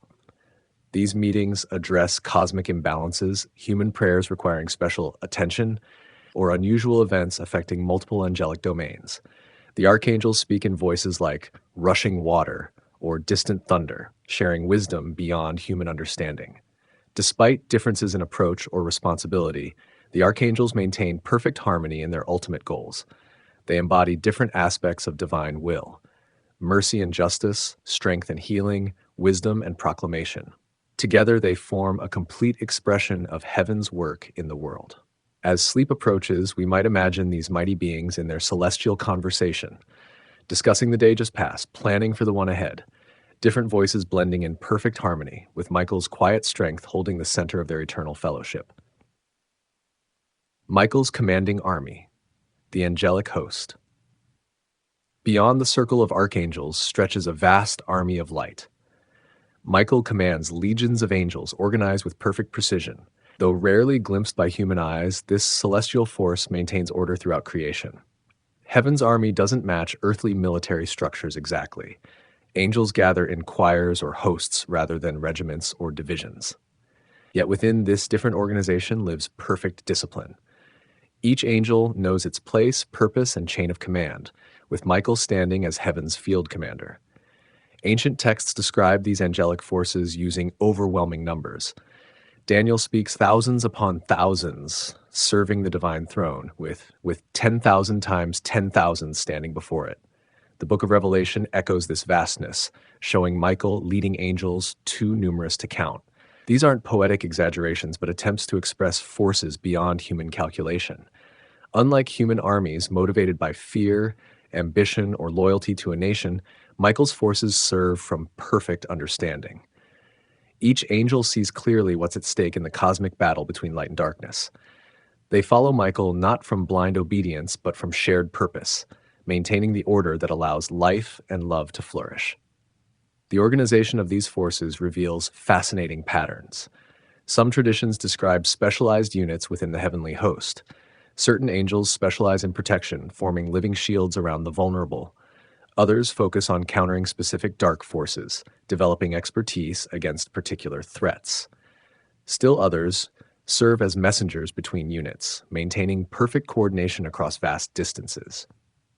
Michael trains these forces personally in many accounts. Though angels don't age or tire like humans, they develop their skills through practice. Michael teaches not just fighting techniques, but discernment, knowing when to act swiftly versus when to wait, when to show mercy versus when justice must prevail. His teaching emphasizes wisdom over mere power. The weapons of this army differ from earthly arms. While Michael carries his famous sword, other angels wield light itself, or truth made tangible, or divine words that cut through deception. Some traditions speak of special armor that shines with inner radiance rather than reflecting outside light. Unlike metal, plate, or chain, this protection weighs nothing while stopping the darkest attacks. When Michael leads this army into battle, accounts describe breathtaking coordination. No angel acts independently or breaks formation. Movements flow with the precision of dancers rather than the chaos of human conflict. Even in the fiercest combat, heaven's forces never lose control or give in to rage. They act with calm certainty and measured response. Beyond fighting, Michael's forces serve as cosmic peacekeepers. Most of their work involves preventing conflicts rather than engaging in them. They maintain boundaries between dimensions, ensure natural laws operate smoothly, and watch for early signs of disruption that might grow into larger problems. Michael assigns these duties based on each angel's unique qualities and strengths. Stories tell how humans occasionally glimpse this mighty host in moments of great need. Armies besieging Jerusalem in ancient times reportedly saw flaming figures standing on the city walls. Shepherds in fields have described sudden light and movement where no human forces traveled. These rare sightings offer brief windows into the constant activity happening just beyond normal sight. Jewish tradition tells of angels gathering behind Michael during the crossing of the Red Sea, helping part the waters and then close them again. Christian accounts speak of Michael's forces appearing during crucial battles when faith itself hung in the balance. These interventions remain subtle, not replacing human choice, but supporting those already choosing courage. As night surrounds us, this unseen army continues its eternal watch. Michael's forces patrol the borders between worlds, maintain the proper flow of time and seasons, and stand ready to defend against any darkness that would harm what God loves. Their watchful presence makes sleep itself possible, rest protected by those who never rest. The mystical attributes of Michael: fire and light. When closest to Michael, ancient visionaries describe two overwhelming impressions: consuming fire and radiant light.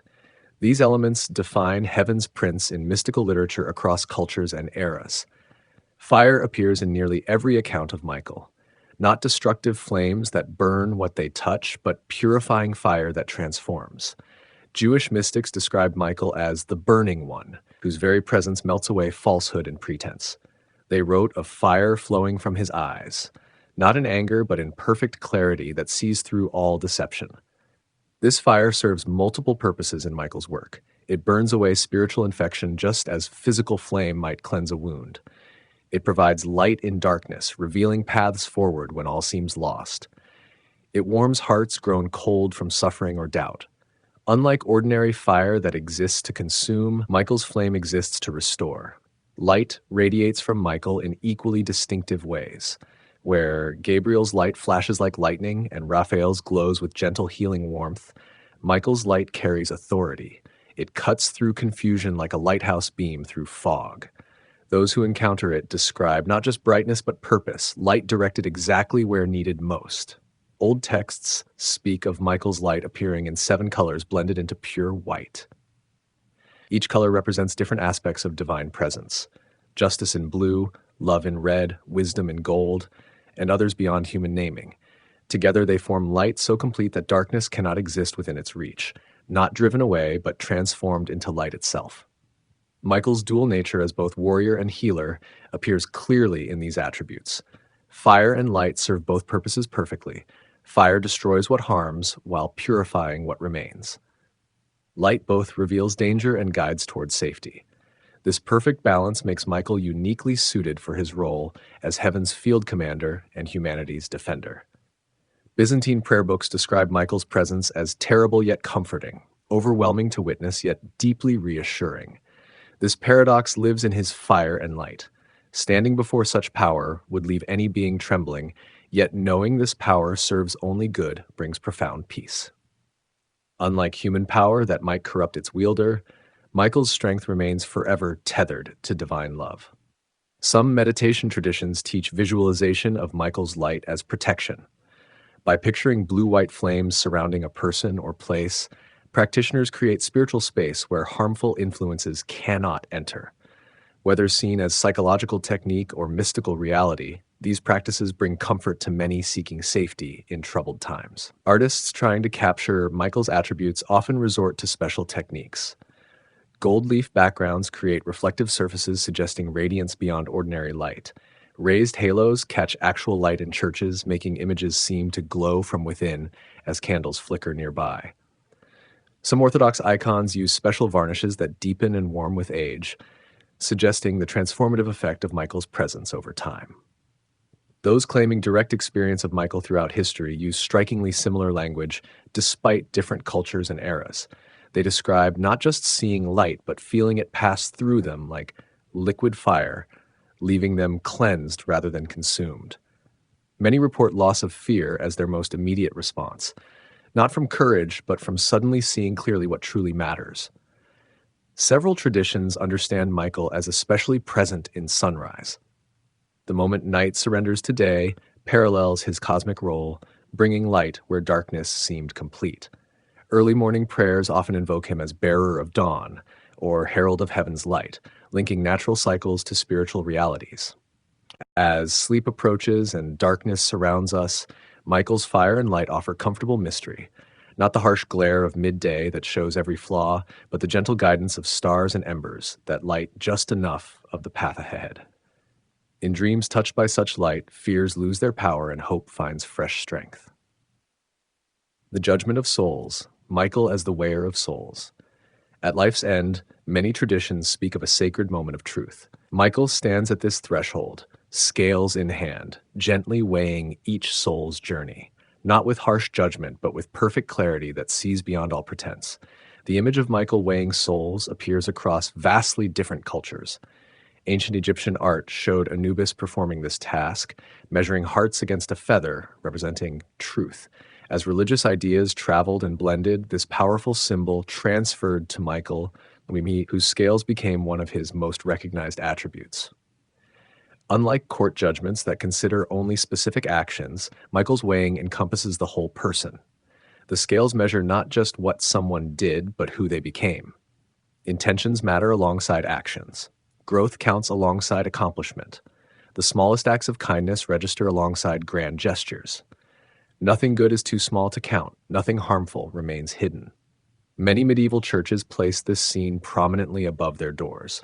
Carved in stone or painted in bright colors, Michael stands with balanced scales while souls await their moment of truth.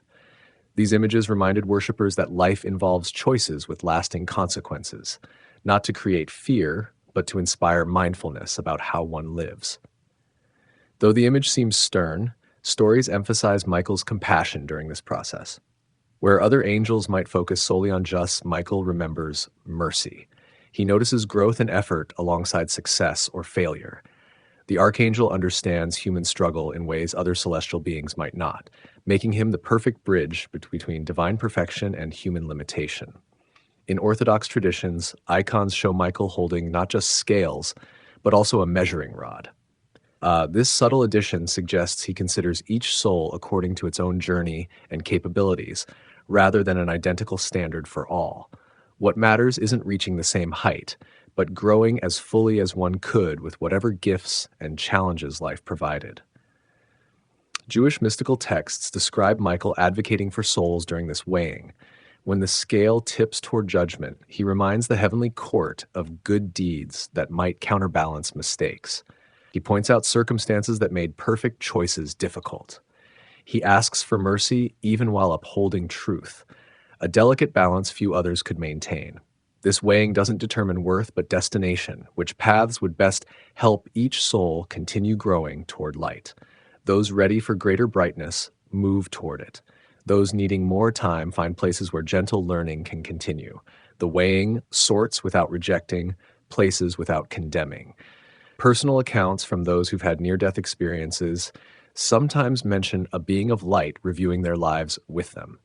Though not always named as Michael, this compassionate figure shows them their actions from multiple perspectives, especially how they affected others. This matches perfectly with Michael's traditional role as the one who helps souls see themselves clearly. The scales themselves appear differently across traditions. Sometimes they're made of gold, suggesting precious value in the weighing process. Other depictions show simple balance beams of wood or metal, focusing on the accuracy rather than ornament. In some Eastern traditions, they're portrayed as bowls of light that glow more brightly with each good deed remembered. What makes Michael uniquely suited for this role is his perfect balance of qualities. He understands justice, yet embodies mercy. He sees truth, yet remembers context. He upholds divine standards while comprehending human weakness. In him, heaven's perfection meets earth's complexity with neither compromised. As we drift towards sleep, the image of Michael's scales might bring unexpected comfort, not because we've lived perfectly, but because we'll be seen perfectly. Every struggle noticed, every small kindness counted, every genuine effort honored by eyes that see beyond surface appearance to the heart's true journey. Michael's deliverance of the righteous, protector and rescuer. Throughout time, Michael has stood as humanity's guardian, a watchful presence in times of need. His name means, "Who is like God?" Not a question of identity, but a statement that none can match divine power. This humble yet mighty spirit serves as shield and sword for those who call upon him. In many tales, Michael comes to aid the faithful when danger looms. A warmth fills the air before his arrival, they say, a sign of holy fire that harms no innocent. Unlike other angels who may bring messages or healing, Michael's purpose centers on keeping evil at bay. The Psalms speak of such protection. "He shall give his angels charge over thee," promises Psalm 91, "to keep thee in all thy ways. They shall bear thee up in their hands, lest thou dash thy foot against a stone." Though the verse doesn't name Michael directly, tradition sees him as chief among these guardian spirits. Stories tell of people saved from flames, pulled from raging waters, or guided away from danger by a tall figure who vanishes once safety is found. A traveler lost in mountain mists finds a path appears. A child wanders too close to a cliff's edge when something unseen pulls them back. Many believe these moments show Michael's hand at work. Jewish tradition holds that Michael watched over the patriarchs in their journeys. He guided Abraham through unknown lands. He wrestled with Jacob at the ford of Jabbok. He appeared to Moses in the burning bush. Each time he came as a defender against forces that would harm God's chosen. Early Christian monks in the desert claimed to see Michael when demons attacked their solitude. He would appear, they said, not always in glory, but often as a simple traveler or fellow monk who brought sudden courage or clarity before vanishing again. His presence didn't remove their trials, but gave strength to endure them. In medieval Europe, sailors and fishermen prayed to Michael before setting out to sea. They believed he had power over storm winds and waves. Many coastal churches bear his name, built as thanks for ships saved from wrecks. These humble stone buildings still stand as monuments to faith in his protection. Eastern Orthodox believers tell how Michael saved Constantinople from enemy armies several times throughout history. Guards on the walls reported seeing a radiant figure above the city, sword drawn, turning away arrows and creating confusion among attacking forces. Such stories spread across the Christian world, building trust in his watchful care. When plague swept through villages, some claimed to see Michael standing at town borders, his sword keeping death at bay from homes where prayers were offered. While such tales may seem fanciful now, they brought comfort in frightening times and spoke to a deep truth, that goodness stands guard against chaos. Even now, many who face danger quietly ask for Michael's aid. Soldiers heading into battle, firefighters entering burning buildings, parents watching over sick children, all may whisper his name. The comfort they find speaks to our human need for protection in an uncertain world. Michael's role as defender reminds us that we need not face life's battles alone. Whether seen as literal truth or meaningful symbol, the guardian archangel represents hope that light watches over darkness, and that we are never truly abandoned in our hour of need. The 7 archangels. Michael among the divine council. In the highest reaches of heaven, beyond human sight, stands a council of 7 mighty spirits. These archangels form the inner circle around the divine throne, each with unique gifts and duties. Among them, Michael holds a place of special honor, first among equals in this celestial gathering. Ancient texts name these 7 differently, but most traditions include Michael, Gabriel, Raphael, and Uriel.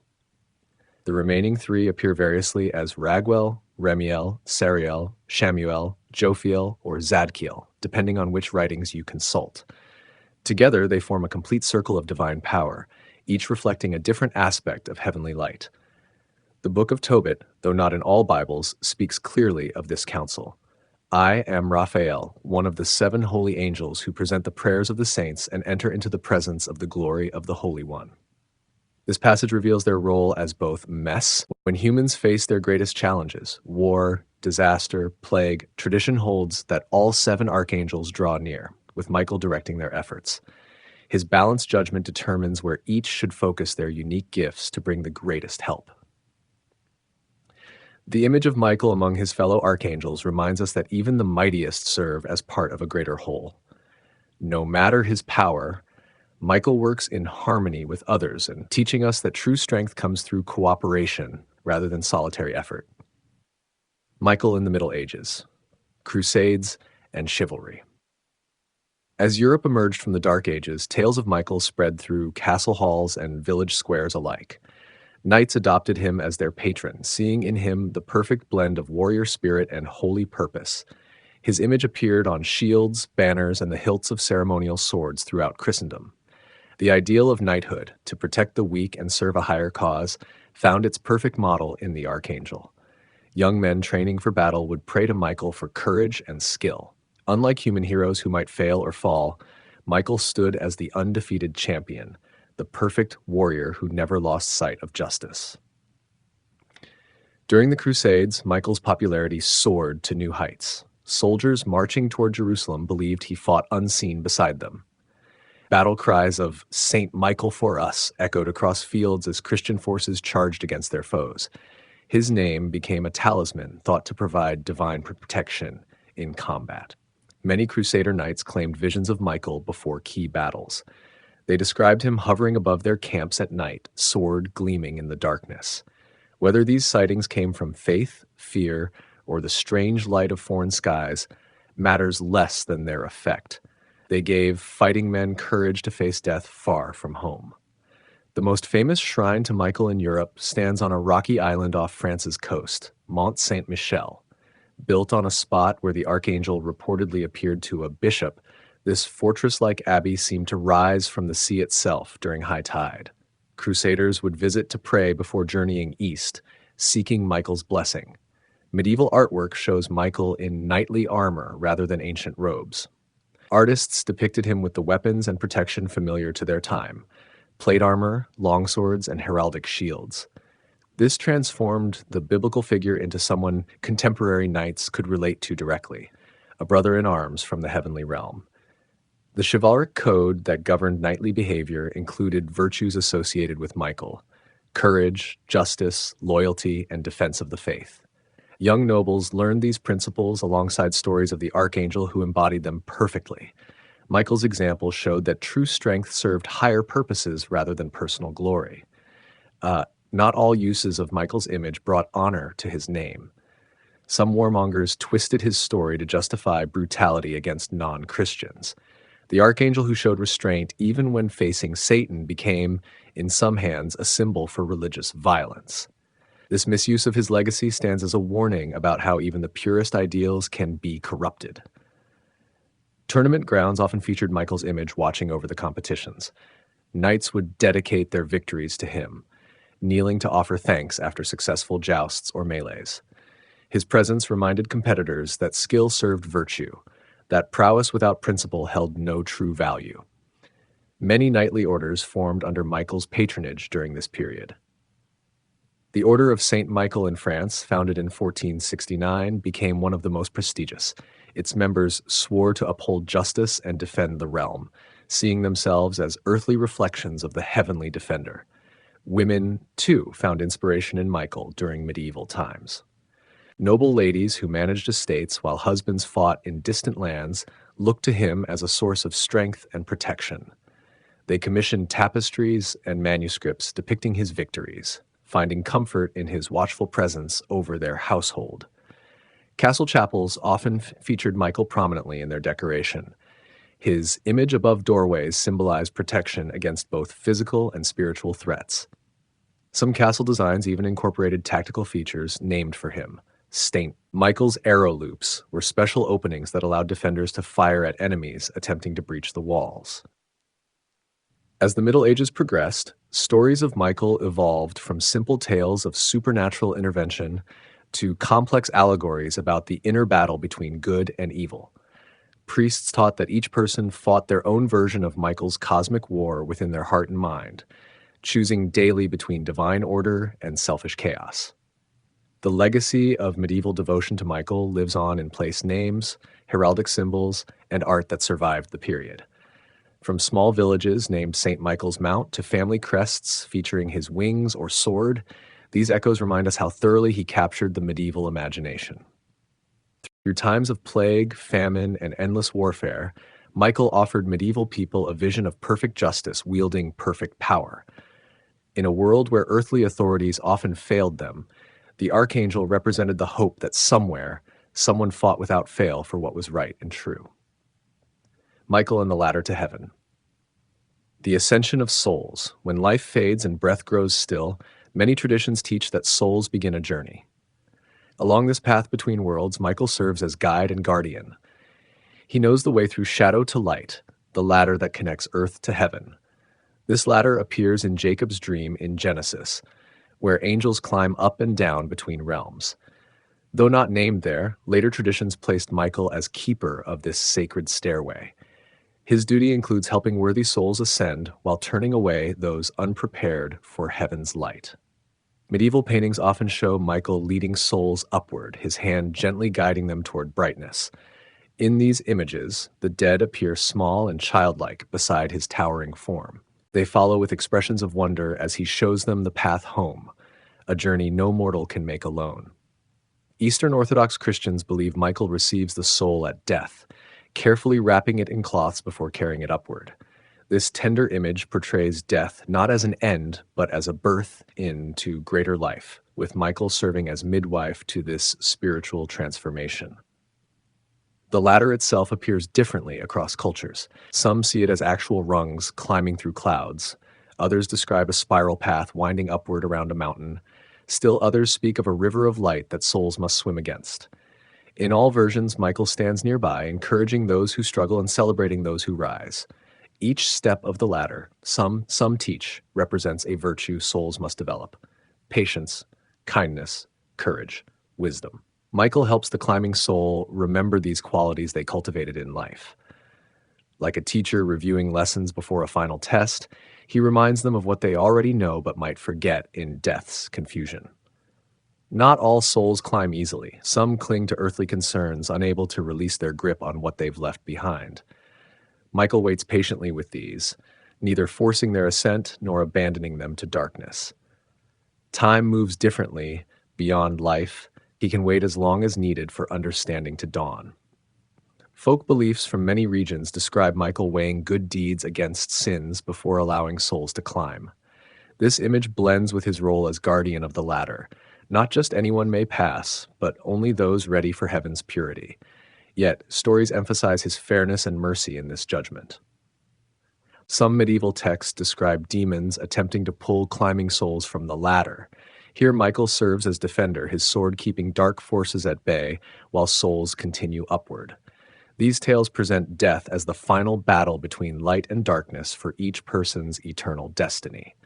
Coptic Christians maintain a special reverence for Michael of the Celestial Ladder, celebrating feasts in his honor monthly. Their prayers ask him to remember them when their time comes to climb. This regular remembrance creates a relationship with the Archangel long before death arrives. In gentler interpretations, Michael carries weary souls rather than merely guiding them. Like a parent with a sleeping child, he bears those too exhausted by life's struggles to climb on their own. No soul worthy of heaven is turned away for lacking strength. Divine mercy provides what human resilience cannot. The ladder symbolizes hope that death leads somewhere meaningful, that our journey continues beyond what eyes can see. Michael's presence beside this path suggests we need not find the way alone. The hand that wielded the flaming sword against evil now extends in kindness to those completing life's journey. European folklore contains many stories of Michael appearing just before death, particularly to those who honored him in life. His arrival brings peace rather than fear, a welcome sight signaling that a friend awaits on the other side. These tales helped ease the natural human fear of dying. Deathbed prayers often invoke Michael by name, asking for his guidance when the final moment comes. Michael, Lightbearer, be with me in darkness. Michael, Warrior, defend me in weakness. Michael, Guide, show me the way home. These ancient words still bring comfort today. The image of Michael and his ladder reminds us that endings may also be beginnings. What seems like a final descent into darkness may actually be the first step on an ascent toward greater light. The Archangel, who has seen the rise and fall of civilizations, waits to show each soul the way forward when their time on earth concludes. The Great Cosmic Courtroom. Michael as divine intercessor. Beyond the veil that separates our world from eternity stands a divine courtroom. Here, justice and mercy meet as souls face judgment. In this solemn space, Michael serves not only as enforcer but as advocate, speaking on behalf of those whose lives showed glimpses of goodness amid their flaws. Ancient Jewish texts describe Michael standing at the right hand of the divine throne, presenting the merits of those being judged. Remember, Lord, he says in these accounts, how this one fed the hungry though they had little themselves. Remember how that one spoke truth when lies would have been easier. His voice balances the accusations that would focus only on failings. Unlike stern angels who catalog sins with cold precision, Michael approaches each case with hope. He searches each life for moments worth saving. Small kindnesses, silent courage, private generosity that no one else witnessed. These, he argues, reveal the true person beneath their mistakes. The scales Michael carries in art symbolize this balancing role. In one pan rests the soul's transgressions, in the other, their virtues. His thumb sometimes touches the side of mercy, suggesting that divine judgment leans toward forgiveness when the heart held genuine goodness, however imperfectly expressed. Medieval mystery plays portrayed this cosmic courtroom as a drama where Michael and Satan argued over souls. The devil, played as a clever prosecutor, would list every fault and failure. Michael, in shining armor, would counter with evidence of repentance and good intentions. These performances taught that none were beyond redemption if their core held truth. Michael's advocacy doesn't dismiss wrongdoing, but places it in context. He understands human weakness firsthand, having watched our struggles since creation dawned. This gives him perspective that purely divine judgment might lack, the knowledge of how difficult goodness can be amid earthly pressures. Stories tell how Michael kneels before the divine throne when pleading particularly difficult cases. This mighty warrior, who casts down rebellious angels without hesitation, bends his knee in humility when asking mercy for flawed humans. His willingness to humble himself shows the value he places on each soul. In the Apocalypse of Paul, an early Christian text, Paul witnesses Michael weeping for souls facing judgment.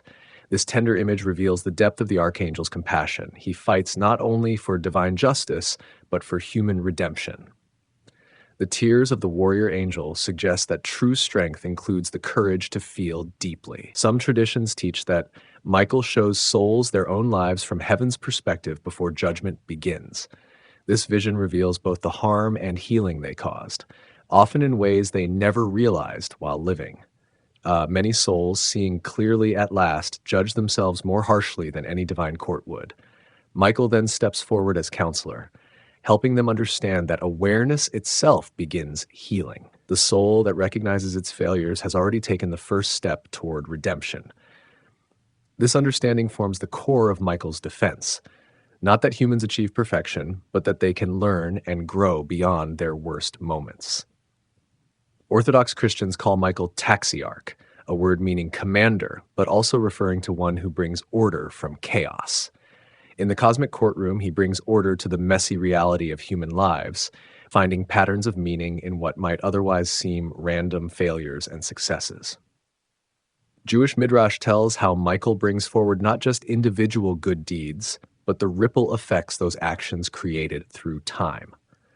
The kind word that prevented a suicide, the small loan that allowed a family business to survive and later thrive, the moment of forgiveness that healed a generations-old family rift, all these consequences matter in final judgment. Medieval art sometimes shows Michael with a book of life where the deeds of each soul are recorded.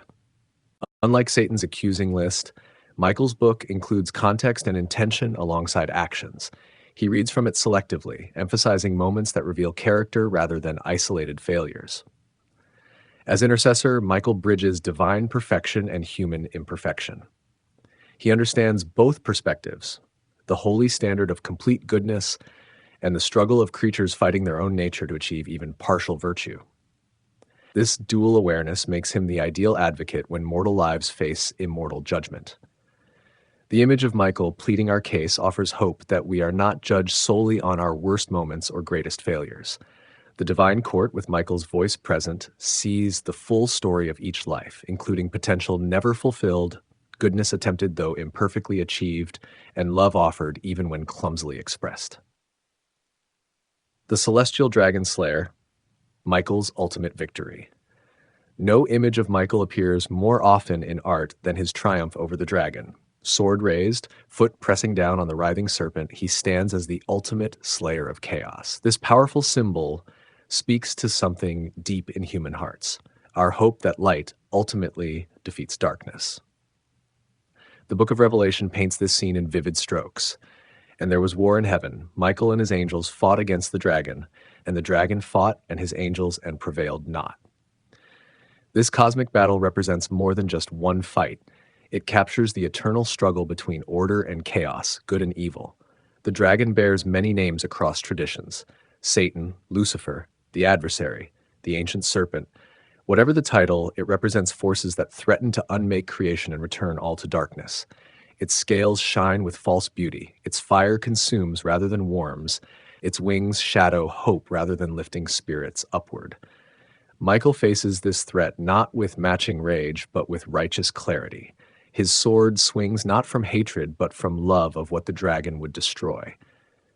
This distinction matters. The archangel fights not because he enjoys battle, but because peace requires the defeat of that which makes peace impossible. Medieval crusaders carried banners showing Michael's victory into their own battles. The image gave courage against seemingly impossible odds. If heaven's champion could defeat the greatest enemy, perhaps mortal warriors could overcome their foes as well. Churches and castles throughout Europe still bear stone carvings of this scene above their doors, promising protection to all who enter. The dragon itself holds deeper meaning than mere monster. Its serpentine form recalls the Eden tempter who first turned humans from divine harmony. Its multiple heads in some depictions represent the many forms evil takes in the world: violence, greed, deception, pride. By standing victorious over this complex threat, Michael symbolizes triumph over evil in all its manifestations. Eastern Orthodox icons show this battle differently than Western art. Instead of graphic combat, they often portray Michael standing calmly, spear touching the dragon almost gently, while his face shows compassion rather than rage. This suggests victory through spiritual authority rather than brute force. Evil cannot stand in the presence of perfect goodness. The dragon's defeat carries echoes of earlier myths from many cultures. St. George, Perseus, Marduk, Thor all faced serpentine chaos monsters. Michael's battle thus feels familiar across cultural boundaries, tapping into humanity's oldest stories about the need to maintain order against forces that would return all to primordial chaos. Unlike human dragon slayers who claim treasure afterward, Michael seeks no reward. His victory brings restoration rather than personal gain. The battle itself serves divine purpose rather than individual glory. In this, he models leadership that puts community welfare above personal advancement, service above self-interest. For those facing their own dragons, addiction, fear, hatred, doubt, Michael's image offers hope. The battle may seem impossible, the enemy too powerful, yet even the greatest darkness falls before determined light. Many in recovery programs or fighting illness keep his image nearby as inspiration when their strength falters. Artistic depictions evolved through centuries. Early versions show a solemn, almost reluctant warrior fulfilling necessary duty. Renaissance paintings added dramatic flair, billowing cloaks, elaborate armor, dynamic poses. Baroque works emphasized the emotional intensity of the moment. Each era projected its own understanding of heroism onto the eternal battle. The weapon Michael wields varies across traditions. Sometimes it's a spear, recalling Roman soldiers. Often it's a sword, symbol of knightly virtue. Occasionally it's a ray of light, suggesting divine power rather than physical force. In Eastern traditions, he may hold scales in one hand while subduing the dragon with the other, showing that justice defeats chaos, not merely strength. The moment of victory appears differently as well. Some works show the final thrust, sword plunging into the beast. Others depict the aftermath, Michael standing calmly over his fallen foe. The most theologically nuanced show the dragon chained rather than killed, evil bound and limited rather than completely destroyed, reflecting the ongoing nature of spiritual warfare. Modern interpretations sometimes place this battle within the human heart rather than cosmic space. The dragon represents our own darker impulses. Michael stands for our higher nature. This psychological reading transforms ancient myth into contemporary self-understanding without losing the power of the original image. Across all versions, Michael's victory reminds us that chaos does not have the final word. Though dragons rise in each generation, as war, oppression, cruelty, or despair, so too rises the courage to face them. The Archangel's triumph is not just history, but promise. What has fallen before can fall again when light stands firm against darkness. Michael's influence on angelology. Defining angelic orders. The study of angels, their nature, purpose, and hierarchy, owes much to Michael's example. As the most frequently mentioned angel in Scripture, he provides the clearest window into the heavenly realm. Theologians across centuries have looked to him when trying to understand the broader angelic host.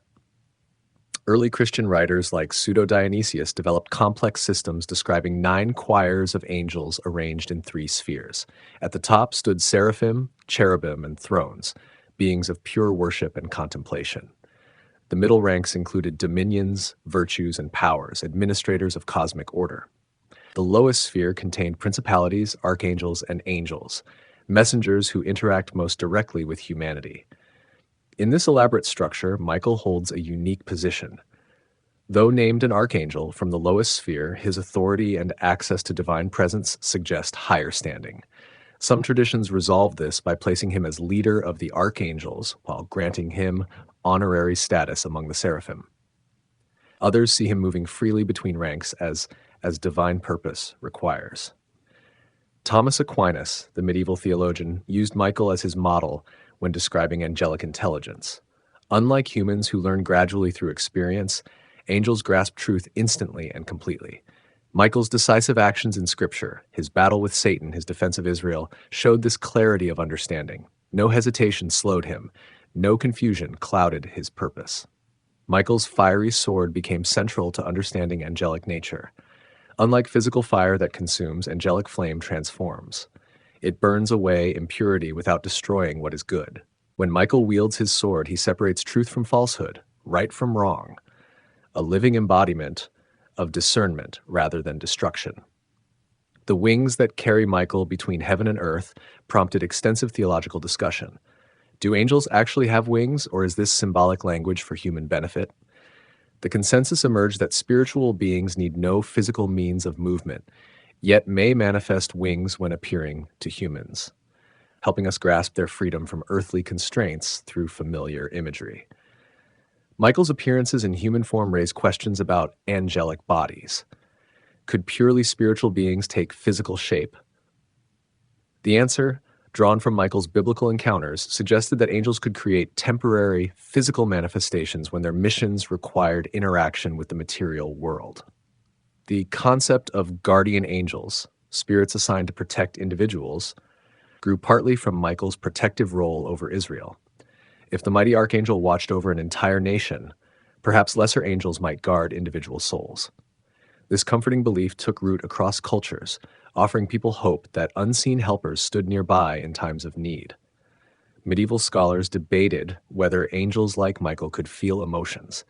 His righteous anger against evil suggested yes, yet his perfect obedience to divine will implied freedom from the passions that often cloud human judgment. The conclusion many reached distinguished between disordered human emotions and the perfect ardor of angelic beings, a love and zeal untainted by self-interest. Michael's role in bearing souls to heaven influenced beliefs about angelic purpose. Beyond delivering messages or fighting spiritual battles, angels served as bridges between mortal and immortal realms. They helped worthy souls navigate the transition from time into eternity, from limited understanding to fuller vision of divine reality. The question of angelic free will centered often on contrasting Michael with Lucifer. Both began as magnificent celestial beings, yet one remained faithful while the other rebelled. This suggested angels possessed genuine choice rather than operating as automated messengers. Michael's continued loyalty represented ongoing commitment rather than programmed response. By the Renaissance, artistic representations clearly distinguished various types of angels based partly on Michael's example. Archangels like him appeared fully armored, carrying symbols of their specific duties. Guardian angels looked more approachable and gentle. Cherubim appeared as winged children, while seraphim manifested as beings almost consumed by holy fire, with multiple wings covering their faces in divine presence. Even the way angels communicate underwent scrutiny based on Michael's scriptural appearances. Unlike human speech that travels through air as sound waves, angelic communication seemed to transfer complete concepts instantly from one being to another. When Michael proclaimed, "Who is like God?" his entire understanding of divine nature flowed into that statement. Modern angelology continues to reference Michael when exploring questions about spiritual reality. His enduring presence across religious traditions makes him an ideal starting point for interfaith discussions about non-physical beings. Whether viewed literally or metaphorically, the archangel provides common ground for conversations about forces beyond material existence. Through centuries of theological development, Michael has stood as the defining example of what an angel can be: powerful yet humble, fierce yet just, exalted yet devoted to service. His example continues to shape our understanding of spiritual beings and the unseen realms they inhabit. Michael and the fallen angels, the ongoing struggle. Long after the first great battle that cast Lucifer from heaven, Michael's conflict with fallen angels continues. This isn't just ancient history, but an ongoing campaign, a spiritual Cold War waged across the cosmos. While the initial victory established divine order, maintaining that order requires constant vigilance. The Book of Enoch, though not included in most Bibles, offers detailed accounts of these continued struggles. It tells how certain angels, the Watchers, abandoned their heavenly posts to mingle with humans. Their actions brought forbidden knowledge and corruption to earth. Michael led the response to this second rebellion, binding the offenders in deep darkness until final judgment. Unlike the first war fought in heaven itself, these later conflicts often unfold in the human realm. Fallen angels work through deception and temptation rather than direct assault. They whisper lies, plant doubts, and encourage humanity's worst impulses. Michael counters with truth, clarity, and protection for those who seek higher paths. The nature of these fallen beings remains mysterious. No longer angels, yet not demons in the common understanding, they exist in a middle state, grace fallen but judgment pending. Some traditions describe them as disembodied spirits seeking hosts, others as powerful intelligences able to influence events through subtle manipulation of circumstances. Michael approaches this ongoing conflict differently than the initial battle. The first war required decisive force. The current campaign demands patience and discernment. Rather than simply destroying fallen angels, he contains their influence while giving humans space to make their own choices. This balance honors both divine justice and human freedom.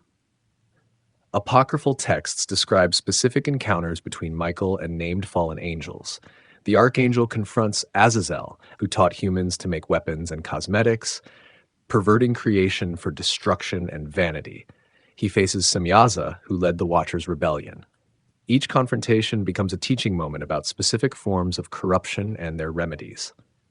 Medieval monks reported spiritual warfare in their isolated cells, attacks by fallen angels attempting to break their devotion through fear, doubt, or desire. In these inner battles, many called on Michael for aid. They described sudden clarity arriving in answer to prayer, the confusion cast by fallen influences, clearing like mist before sunrise. Unlike human conflicts that end with treaties or surrenders, this struggle continues until final judgment. The book of Revelation describes a future renewed battle where Michael and his angels will face the dragon one last time. This coming confrontation will settle permanently what the first war began, the complete separation of faithful and fallen. Jewish mystical tradition teaches that fallen angels cannot enter sacred spaces properly prepared. The mezuzah on doorposts, prayers spoken with intention, rituals performed with understanding, these create boundaries Michael enforces. His presence guards thresholds between ordinary and holy, keeping corrupting influences at bay. Not all fallen angels remain committed to rebellion. Some traditions speak of repentant spirits who regret their choices but cannot return to their former glory. Michael treats these differently, not as enemies to defeat, but as wounded beings to contain while divine mercy determines their fate. Stories of exorcism often invoke Michael's name against demonic forces, the most corrupted form of fallen angels. His authority makes evil tremble, not through cruelty, but through absolute clarity about the nature of reality. Darkness cannot maintain its illusions when exposed to perfect light. Lies cannot stand before perfect truth. The weapons in this spiritual conflict differ from ordinary warfare. Michael wields not just his sword, but divine names, sacred truths, and perfect love. Against these, fallen powers have no defense except retreat. Their temporary victories come only when humans freely choose to believe their deceptions. Throughout history, periods of moral collapse and social chaos have been interpreted as times when fallen influences gained temporary advantage. Prayers asking Michael to renew his protection over communities or nations emerge especially during such periods, requests for heavenly intervention against corruption too deeply rooted for human solutions alone. This ongoing struggle appears in literature across cultures, sometimes directly through angels and demons, sometimes symbolically through characters representing absolute good facing determined evil. From ancient epics to modern novels, the pattern Michael established continues to shape how we understand the battle between light and darkness. The continuing conflict between Michael and fallen angels symbolizes hope that evil, however powerful it seems in the moment, faces ultimate defeat. Though perfect resolution awaits the end of time, each small victory in the present, each truth embraced, each temptation resisted, each act of courage or kindness aligns with Michael's eternal campaign for divine order against chaos. Michael's role in the final judgment, the end of time. When time reaches its fullness and history completes its arc, Michael takes his place in the final judgment. The trumpet that signals this moment may well be his. Ancient texts often name him Herald of the End. His voice will call forth both living and dead to stand before divine justice and mercy. Unlike earlier interventions where Michael acted partly hidden from human sight, this final appearance holds nothing back. Scripture describes him descending with shout and trumpet blast, visible to all. The warrior who once fought in heavenly realms now brings that battle to its conclusion on earth, where the original rebellion first tainted creation. The book of Daniel speaks directly to this role. At that time, Michael, the great prince who protects your people, will arise.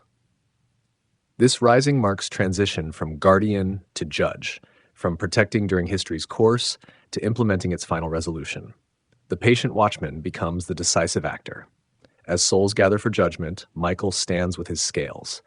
Each life faces fair assessment, not just outward actions, but inner motives, not just public statements, but private thoughts. Yet this evaluation comes with complete understanding of human struggle and divine mercy, remembering our frame is dust. The graves open at his command, returning those long dead to face accounting. Michael ensures none are forgotten or overlooked. Neither the mighty who built monuments to themselves, nor the humble whose resting places have been lost to time. Palace or pauper's field, all ground yields its sleepers at his call. Eastern Orthodox tradition assigns Michael specific duties in this final scene. He will place the cross as judgment seat, gather scattered bones, lead forth souls from Hades, read aloud the record of deeds from his book of life, and finally, separate souls according to their response to divine love. Unlike human judges bound by limited knowledge, Michael sees clearly what each soul truly loves and seeks. This insight allows perfect justice tempered with perfect understanding. Those who oriented their lives toward light find themselves naturally drawn toward its source. Those who consistently chose darkness find its absence unbearable. The New Jerusalem described in Revelation represents the ultimate restoration Michael helps establish. This isn't just a city, but a completely renewed creation where harmony replaces conflict. Having defended divine order throughout cosmic history, Michael now witnesses its full flowering, the world as it was always meant to be. Many traditions speak of Michael establishing a bridge over which souls must cross to reach eternal life. This narrow path spans an abyss of fire, becoming broad and easy for the righteous, but thin as a hair for those weighed down by wrongdoing. He stands guard, ensuring none cross who would bring chaos into perfected creation. The flaming sword Michael has carried throughout time serves its final purpose here, not primarily as weapon, but as purifying flame. What cannot harmonize with divine love must be transformed or set aside. This fire burns away falsehood while preserving truth, consumes hatred while enhancing love. Jewish mystical teachings describe Michael leading the righteous in a final victory dance after judgment concludes. This joyful celebration marks the culmination of history's long struggle, the moment when tears end and every faithful choice receives its recognition. Having stood guard through humanity's darkest hours, the Archangel now leads its greatest celebration. Ancient texts suggest Michael's role changes once judgment completes. The warrior becomes witness. The guardian becomes guide. Having defended creation throughout its troubled history, he now helps the redeemed explore its renewed splendor. The sword transforms to walking staff. Armor gives way to festive robes. Both Jewish and Christian apocalyptic writings agree that Michael's final victory establishes permanent peace. Unlike earlier triumphs that required ongoing vigilance against returning chaos, this ultimate restoration permits no reversal. What Michael helped defend through temporary measures throughout history now stands secured forever. The river of life flowing through the restored creation recalls Michael's association with healing waters. His protection over sacred springs during earthly history finds fulfillment in this eternal river, clear as crystal, bringing constant renewal. What he guarded in part, he now helps distribute in fullness. Early desert fathers taught that Michael's final role includes revealing divine mysteries previously hidden. Knowledge too dazzling for fallen perception becomes accessible as Michael guides the redeemed into deeper understanding. The Archangel, who once fought to defend truth, now unveils it completely. Catholic tradition speaks of Michael leading all faithful angels and humans in eternal worship once judgment concludes. His voice, once raised in battle cry, now leads heaven's choir. The perfect obedience he modeled throughout cosmic history becomes perfect praise, an endless holy, holy, holy before the divine throne. Perhaps most beautifully, some early texts suggest Michael helps reunite loved ones separated by death. The Archangel who guided individual souls homeward now facilitates joyful recognition as families, friends, and communities reform in eternal light. The guardian of separate journeys becomes witness to their blessed convergence. In this final restoration, Michael's victory proves complete, not through destruction, but through transformation. The cosmic war ends not with enemies vanquished, but with opposition transformed. Perfect justice meets perfect mercy as Michael helps establish the world reborn, creation's true and lasting peace. Modern devotion to Michael, the celestial guardian. Even in our technological age, Michael continues to inspire devotion across faiths and cultures. His name adorns churches, chapels, and prayer groups worldwide. Police officers, soldiers, paramedics, and firefighters still wear his medal. Professional guardians finding kinship with the celestial protector. The Catholic Church maintains special devotion to Michael through prayers, feast days, and consecrated shrines. September 29th marks his primary feast, shared with fellow archangels Gabriel and Raphael. On this day, believers worldwide attend Mass, share meals, and renew their connection to heavenly protection. Perhaps the most famous prayer to Michael came through Pope Leo XIII in 1886. After a disturbing vision during Mass, the Pope composed an urgent plea, "Saint Michael the Archangel, defend us in battle. Be our protection against the wickedness and snares of the devil." This prayer, recited after every Mass until the 1960s, has experienced renewed popularity in recent decades. Orthodox Christians honor Michael even more frequently, with special services on the 6th day of every month and major celebrations in September and November. Their liturgies address him as chief commander and recall his ancient interventions on behalf of the faithful. Icons showing him in brilliant armor still occupy prominent places in Eastern churches. Mont Saint-Michel in France draws over 3 million visitors yearly, not all religious pilgrims, yet all touched by the Archangel's enduring presence. This island sanctuary, with its spire seeming to pierce heaven itself, stands as physical testimony to centuries of devotion. Inside its walls, daily prayers have continued almost unbroken since the 8th century. Modern spiritual warfare traditions across Christian denominations invoke Michael against what they perceive as evil influences in society. When facing addiction, violence, corruption, or moral decline, many still call upon the Archangel who has stood against darkness since time began. His name becomes a rallying cry for those seeking renewal in troubled times. Jewish communities maintain their ancient connection to Michael through liturgy and tradition. The prayer recited before sleep includes asking for his protection through the vulnerable hours of night. At the conclusion of Sabbath, some traditions teach that Michael leads the souls of the righteous back from the elevated spiritual state of the holy day.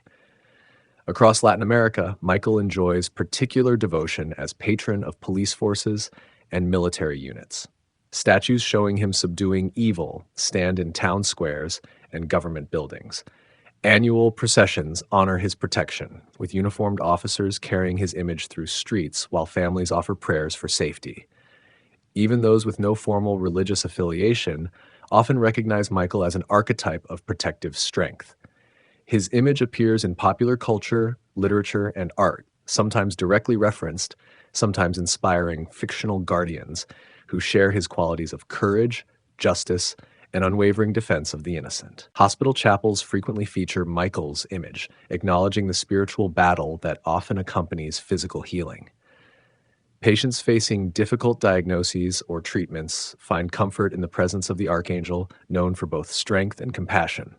Medical professionals sometimes quietly invoke his aid before challenging procedures. The prayer for Michael's protection has evolved beyond formal religious settings into a broader cultural practice. People facing danger or uncertainty, from soldiers entering combat to students beginning exams, from patients awaiting surgery to travelers starting journeys, might whisper his name, seeking clarity and courage. Sacred sites dedicated to Michael often share distinctive features: high mountains, coastal promontories, places where land meets sky or sea. These dramatic landscapes echo the Archangel's nature as mediator between heaven and earth. Modern pilgrims visit these ancient shrines seeking connection to something beyond everyday experience. Some contemporary spiritual practices incorporate Michael's energy through meditation, visualization, or ritual. These approaches focus less on theological doctrine and more on personal experience of protection and clarity. Practitioners report sensing lightness, warmth, or sudden insight when connecting with the archangel's presence. Parents still name children Michael across cultures and faiths, making it consistently one of the most popular names worldwide. This simple act connects new generations to the ancient guardian, creating a living legacy that spans centuries. Each person bearing this name carries an echo of the archangel's story.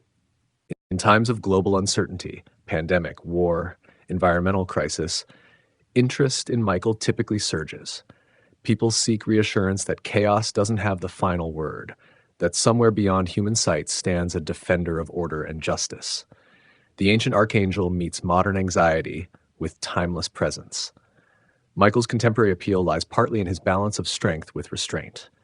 In a world often dominated by either passive weakness or aggressive force, he models power guided by principle. He fights when necessary, but only for worthy cause, never for personal glory or from uncontrolled rage. Military chaplains across nations and faiths invoke Michael's protection for those facing combat. His medal often travels with soldiers into dangerous situations, a tangible reminder of courage guided by justice rather than hatred. In field hospitals and memorial services, his name represents hope that sacrifice serves purpose beyond the moment's chaos. The digital age has created new expressions of devotion. Online prayer groups dedicated to Michael connect people across continents. Social media platforms host communities sharing experiences, artwork, and prayers related to the Archangel. Virtual candles burn on websites devoted to his protection. Whether approached through formal religion, personal spirituality, cultural tradition, or symbolic understanding, Michael continues to represent the hope that we are not alone in our struggles. The ancient guardian remains present, sword ready, wings extended, eyes clear, standing watch over a world still finding its way toward light. Michael in popular culture. From warrior to anti-hero. Throughout the ages, Michael's image has never faded from our stories. In modern times, his powerful presence fills our screens and pages. Films, shows, books, and games often show him in new light, sometimes as the perfect warrior, other times with more complex traits. The way we see Michael now often mirrors our own inner battles. In some stories, he appears as the ideal soldier, following heaven's orders without question. His sword gleams with divine light as he fights for what's right. These tales echo the oldest stories, where Michael stands firm against evil forces. Yet modern stories have also given Michael new depths. Some portray him with doubt, wondering if his orders are truly just. Others show him torn between duty and mercy. This shift reflects our changing views on blind loyalty and the gray areas between good and evil. In the film Legion, Michael takes a bold step away from heaven's plan. He chooses to protect humans when other angels seek to harm them. This striking shift casts him as a rebel, much like his old enemy Lucifer, but for different reasons. His rebellion stems from love rather than pride. The film asks us to think about when duty might need to bow to compassion. The long-running show Supernatural paints yet another picture of the Archangel. Here, Michael appears as a complex figure, powerful but flawed. He follows his father's will, but shows hints of pride and even cruelty. This Michael reminds us that power, even when used for good, can change those who wield it. Comic books have been even bolder in their take on the divine warrior. Some portray him with wings of steel and eyes of fire, battling demons across time and space. Others show a tired soldier, worn down by endless war, seeking peace but bound by duty to fight on. These modern tales often blend old myths with new ideas. They keep Michael's core traits, his strength, his sense of justice, his role as heaven's champion, while adding human-like struggles. He questions, he doubts, he makes choices that aren't always clear-cut. What makes these stories so powerful is how they bridge ancient faith and modern doubt. Michael stands at this meeting point, a figure both holy and relatable. His battles now take place not just between heaven and hell, but within hearts and minds. Even in video games, Michael makes his mark. Players might take on his role or face him as a boss battle. These games tap into our deep wish to wield divine power, to stand between worlds and shape their course. Through all these modern tales, Michael remains a symbol of hope, the belief that in the end, good will triumph over evil.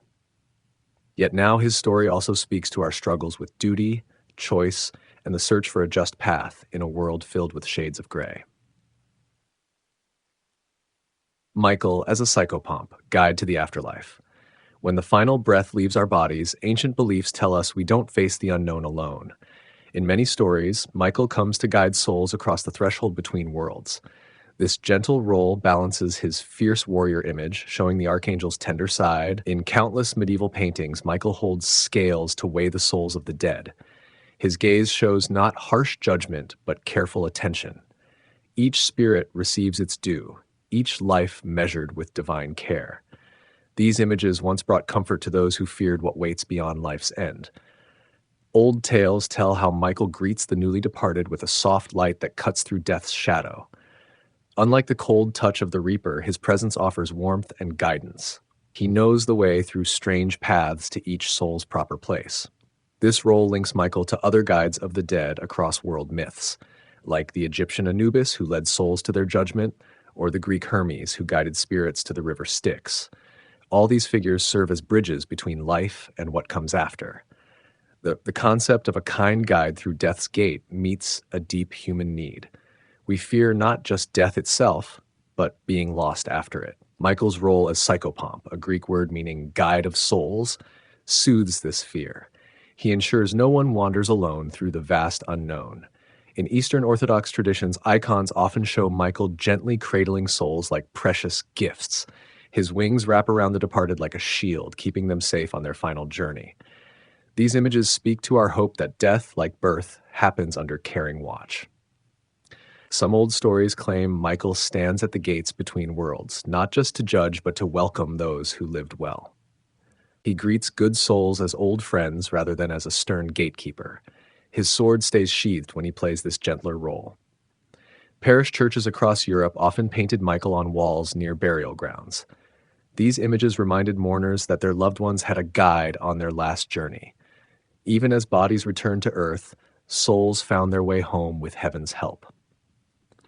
What makes this role so moving is how it shows Michael's full range. The same being who cast down demons also guides human spirits with tender care. His strength serves not just in battle, but in moments of deep change and fear. For those near death or watching loved ones pass, the idea of Michael waiting brings peace. It speaks to our hope that crossing from life to death isn't a lonely fall into darkness, but a guided walk into light. The Apocalypse of Peter, an uncanonized vision. Among early Christian writings, one text stands out for its vivid glimpse into the world beyond. The Apocalypse of Peter, though never made official church teaching, offers striking visions of both heaven and hell. Within its pages, Michael plays a key role unlike any seen in standard Bible texts. This ancient document claims to record what Peter saw when Christ showed him the fate of souls after judgment. While some parts feel strange to modern ears, its imagery shaped how many early Christians viewed the afterlife. Michael appears throughout these visions as both warrior and guide. In one haunting scene, Michael leads Peter through hell's various regions. Each area holds sinners facing punishments that match their earthly wrongs. Unlike later medieval texts that seem to revel in these torments, the focus here falls on divine justice. Michael explains each scene with solemn care, not cruel delight. What makes this text so powerful is its raw emotion. Peter weeps at the suffering he witnesses, and Michael comforts him. The Archangel reminds him that God's mercy remains possible, even here. This presents Michael not just as a dealer of justice, but as one who hopes for all souls' redemption. The text didn't become part of the official Bible for several reasons. Some early church leaders questioned if Peter truly wrote it. Others worried about its graphic descriptions of punishment. Yet despite this rejection, its ideas spread widely among ordinary believers. Michael's portrayal here shaped how many came to see him as more than just a warrior. He stands as witness, guide, and teacher. He helps humans understand divine ways that might otherwise seem harsh or strange. Through his eyes, even hell's justice serves a higher purpose. When Peter asks why some suffer more than others, Michael offers wisdom rather than simple answers. He speaks of how earthly choices echo into eternity, yet never suggests God takes pleasure in punishment. This nuanced view helped early Christians wrestle with tough questions about divine justice. Later visions in the text show Michael leading blessed souls to their reward. The contrast between these scenes highlights Michael's dual nature, stern with evil, gentle with good. Like a perfect parent, he disciplines and nurtures according to need. Though modern churches rarely mention this text, its influence lingers in how many picture the afterlife. The image of Michael standing ready at life's end, to guide, to explain, to comfort, remains powerful across centuries. What this uncanonized vision offers is a glimpse of Michael beyond official doctrine. Here we see him through ancient eyes, playing a vital role in the cosmic drama of salvation and judgment. The great intercessor, Michael as mediator between God and man. When heaven seems distant and prayers feel lost in the void, stories tell of Michael standing in the gap. He carries human words up to divine ears and brings back answers wrapped in mercy. This role as go-between shapes how many see the Archangel even today. Unlike guardian angels who watch over individuals, Michael serves all people as their voice before God's throne. In times of great trouble, plague, war, famine, communities throughout history have called on him first. They believed his status as heaven's prince gave special weight to requests he carried. Ancient Jewish texts describe Michael constantly bringing the merits of Israel before God. When Satan would accuse, Michael would defend. He reminded God of promises made to Abraham, Isaac, and Jacob. This role grew beyond Jewish tradition into wider faith circles as centuries passed. During the Black Death that swept through Europe, countless towns placed themselves under Michael's care. Church bells rang his name while priests led processions seeking his help. They believed his sword, which had once driven out Lucifer, could now drive away disease. What makes Michael unique among intercessors is his dual access. He stands in the very presence of God, yet understands human pain. Having fought in earthly battles, he knows our struggles firsthand. This makes him the perfect bridge between mortal need and divine power. Stories from medieval times tell of Michael appearing during dire moments, a village facing attack, a ship caught in storms, a child near death. In each case, those present claim to see a bright figure who turned the tide from disaster to deliverance. These tales spread from town to town, strengthening belief in his watchful care. Prayers to Michael often show this mediator role clearly. They ask not just for protection, but for him to present our needs before the Lord. This differs from prayers to God directly. Michael serves as both messenger and advocate, adding his voice to human pleas. Many churches placed Michael's statue or image at their entrance. This position between outside world and holy space perfectly captured his role. He stood between heaven and earth, just as he stood between church door and altar. Even today, people facing their darkest hours sometimes whisper Michael's name. The ancient hope that he listens and carries prayers upward remains alive. For those who believe, Michael represents the comforting thought that heaven hears earth's cries through a compassionate friend. This intercessor role reminds us that Michael's story goes beyond cosmic battles. His greatest strength may not be his sword, but his willing heart, always ready to bring human needs before divine eyes. The Angelic War Revisited. Psychological and allegorical analysis. The ancient tale of Michael facing Lucifer holds deeper meaning beyond literal combat. Viewed through modern eyes, this primal conflict reflects the battles within our own hearts and minds. The two mighty angels represent forces that clash within each person. Michael stands for order, duty, and humble service. His choice to remain loyal wasn't blind obedience, but conscious alignment with goodness. When he declared "Who is like God," the meaning of his Hebrew name, he acknowledged his place in the grand scheme. This represents our higher nature that seeks to serve something beyond itself. In contrast, Lucifer embodies unchecked ambition and self-focus. His famous words, "I will ascend," reveal the path of ego unbound by concern for others. This mirrors our own moments of placing personal desire above greater good. The war between these angels plays out daily in our choices. What makes this story powerful across time is how it captures universal human struggles. We all face moments when we must choose between self-interest and higher values. The angelic war serves as perfect symbol for this inner conflict. Michael and Lucifer become parts of ourselves, rather than distant celestial beings. Carl Jung, the famous psychologist, might see Michael as representing the self, our integrated whole being aligned with deeper purpose. Lucifer would represent the shadow, our rejected qualities and unchecked impulses. The heavenly battle depicts the work of becoming whole by integrating these aspects rather than letting them war within us. Religious scholars note how the Michael Lucifer dynamic balances divine justice. Michael never claims personal glory, but reflects God's light like a perfect mirror. This teaches that true power comes through alignment with something greater than ourselves. Lucifer's fall warns against the hollow victory of serving only our own desires. The cosmic battle also speaks to society's larger struggles. Communities must constantly choose between order that serves all and chaos that may benefit few.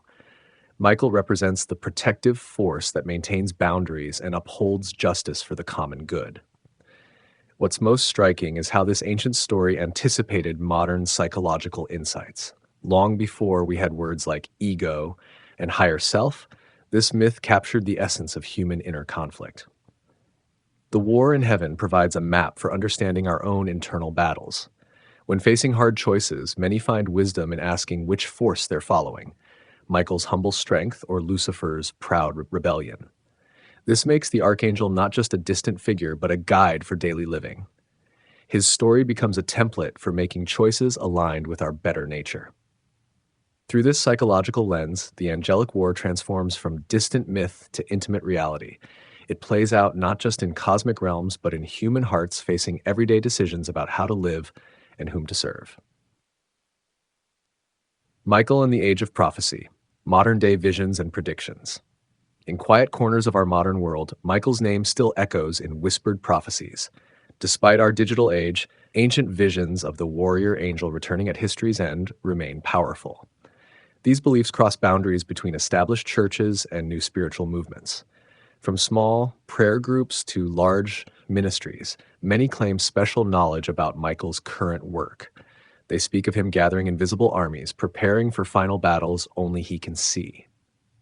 These modern prophets often blend old biblical texts with new revelations they believe come directly from heaven. What drives this ongoing fascination with Michael's future role? Perhaps in troubled times, the image of heaven's most powerful defender brings comfort. When earthly protectors seem to fail, the thought of divine intervention through Michael offers hope. His sword becomes the ultimate answer to fears about our world's direction. Some modern visionaries claim to have seen Michael in dreams or waking visions. They describe him much as ancient texts do, tall, bright, carrying a sword or spear. These experiences often come with messages about preparing for coming struggles between good and evil forces. Catholic visionaries at places like Fatima and Garabandal reported Michael appearing before Mary herself arrived. They saw him as the herald preparing the way. This matches his biblical role of going before God's presence.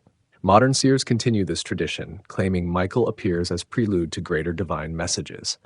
End times literature often features Michael prominently. Books, websites, and videos explore how biblical prophecies about him might unfold in our lifetime.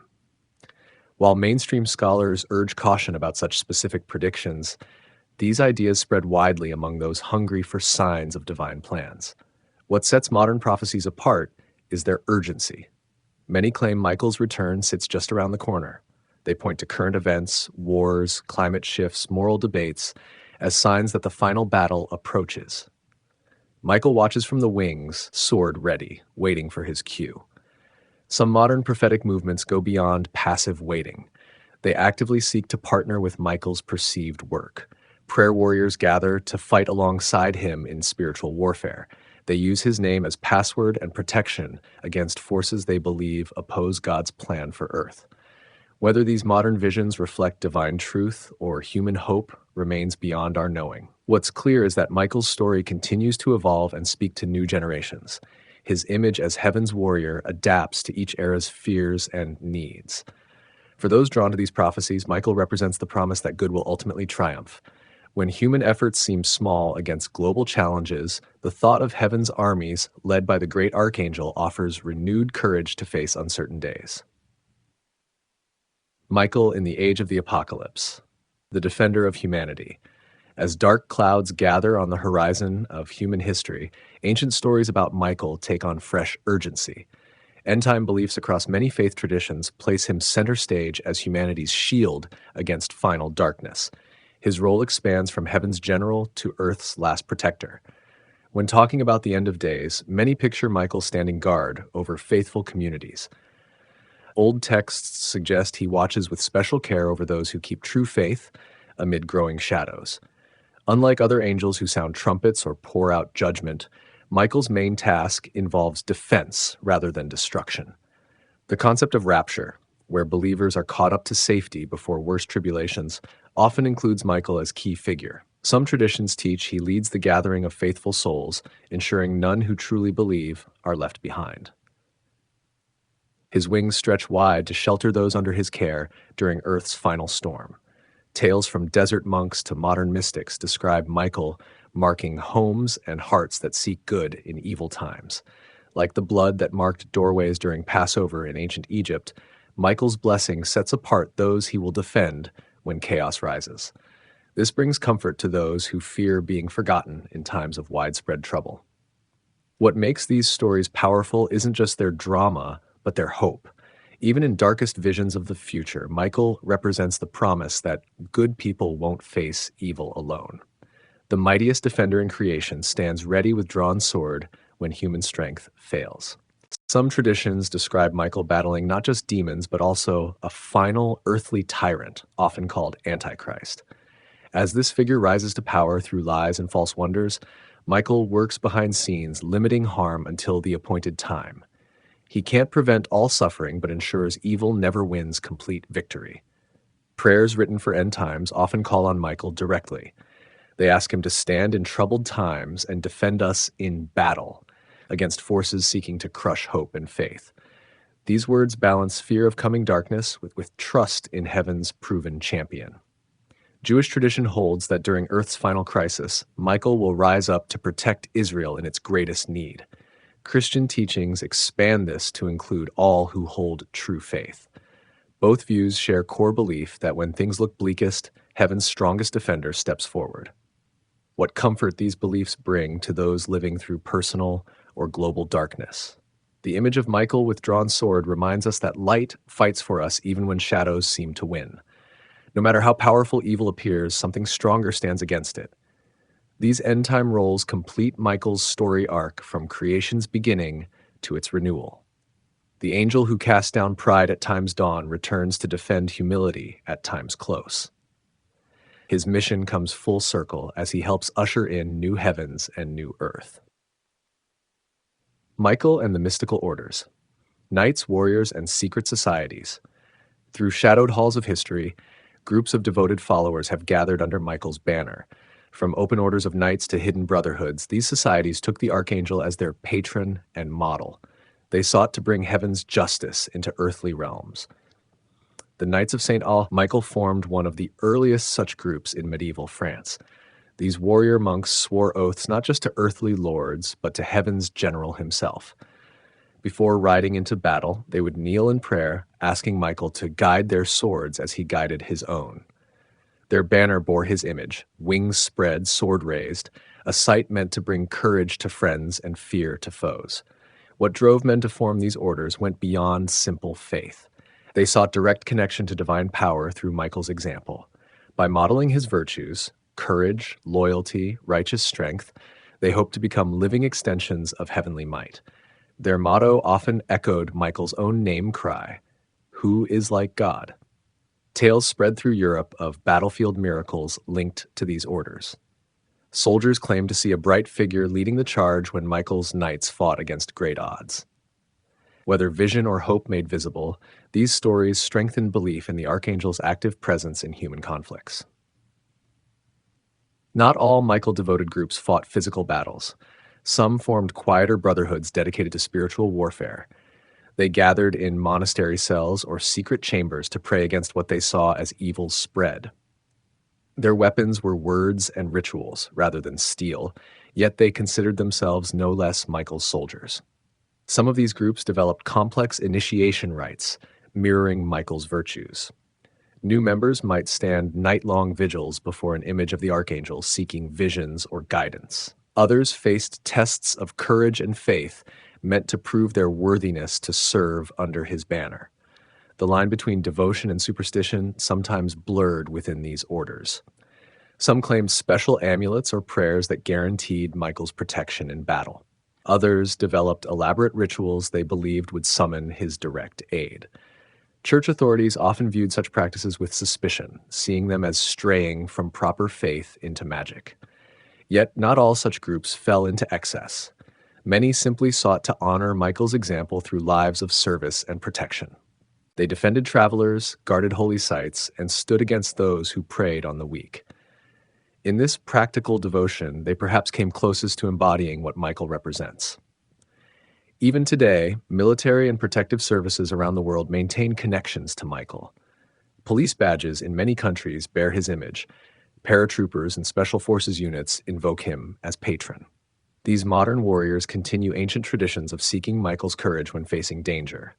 What links all these groups across centuries is belief in a simple truth, that heaven's strength can flow through human hands when they align with divine purpose. In Michael, they found the perfect model of power properly used, never for self, but always in service to higher good.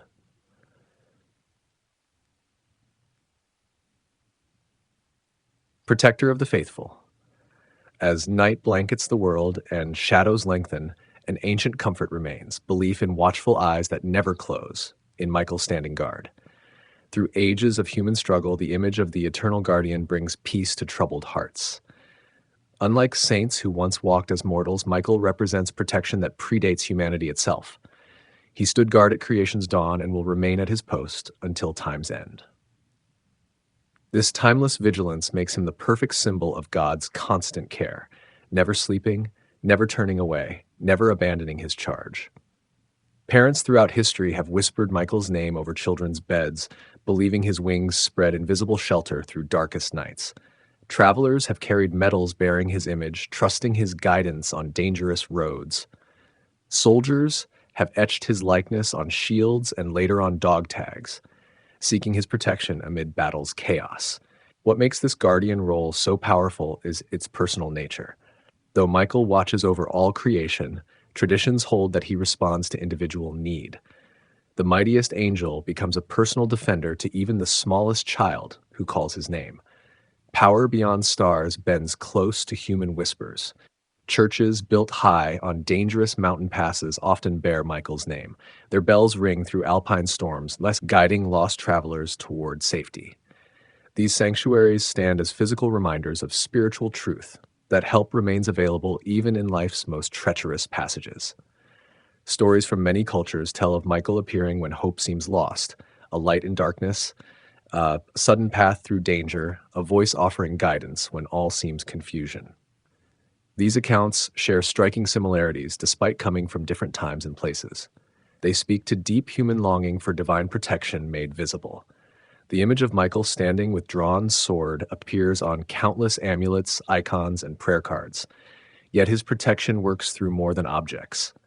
Countless believers tell of sensing a guarding presence in moments of great danger, a feeling of being shielded when harm seemed certain. What sets Michael apart from other protective figures is his dual nature. He guards not just bodies, but souls. His vigilance extends beyond physical threats to spiritual dangers that might lead hearts astray. He stands watch over both worlds we inhabit, seen and unseen. Even those who never enter churches often find comfort in the ancient idea of heaven's strongest defender taking personal interest in human welfare. The concept of Michael appeals to something deep within us, our need to believe that goodness stands guard, that light watches over darkness.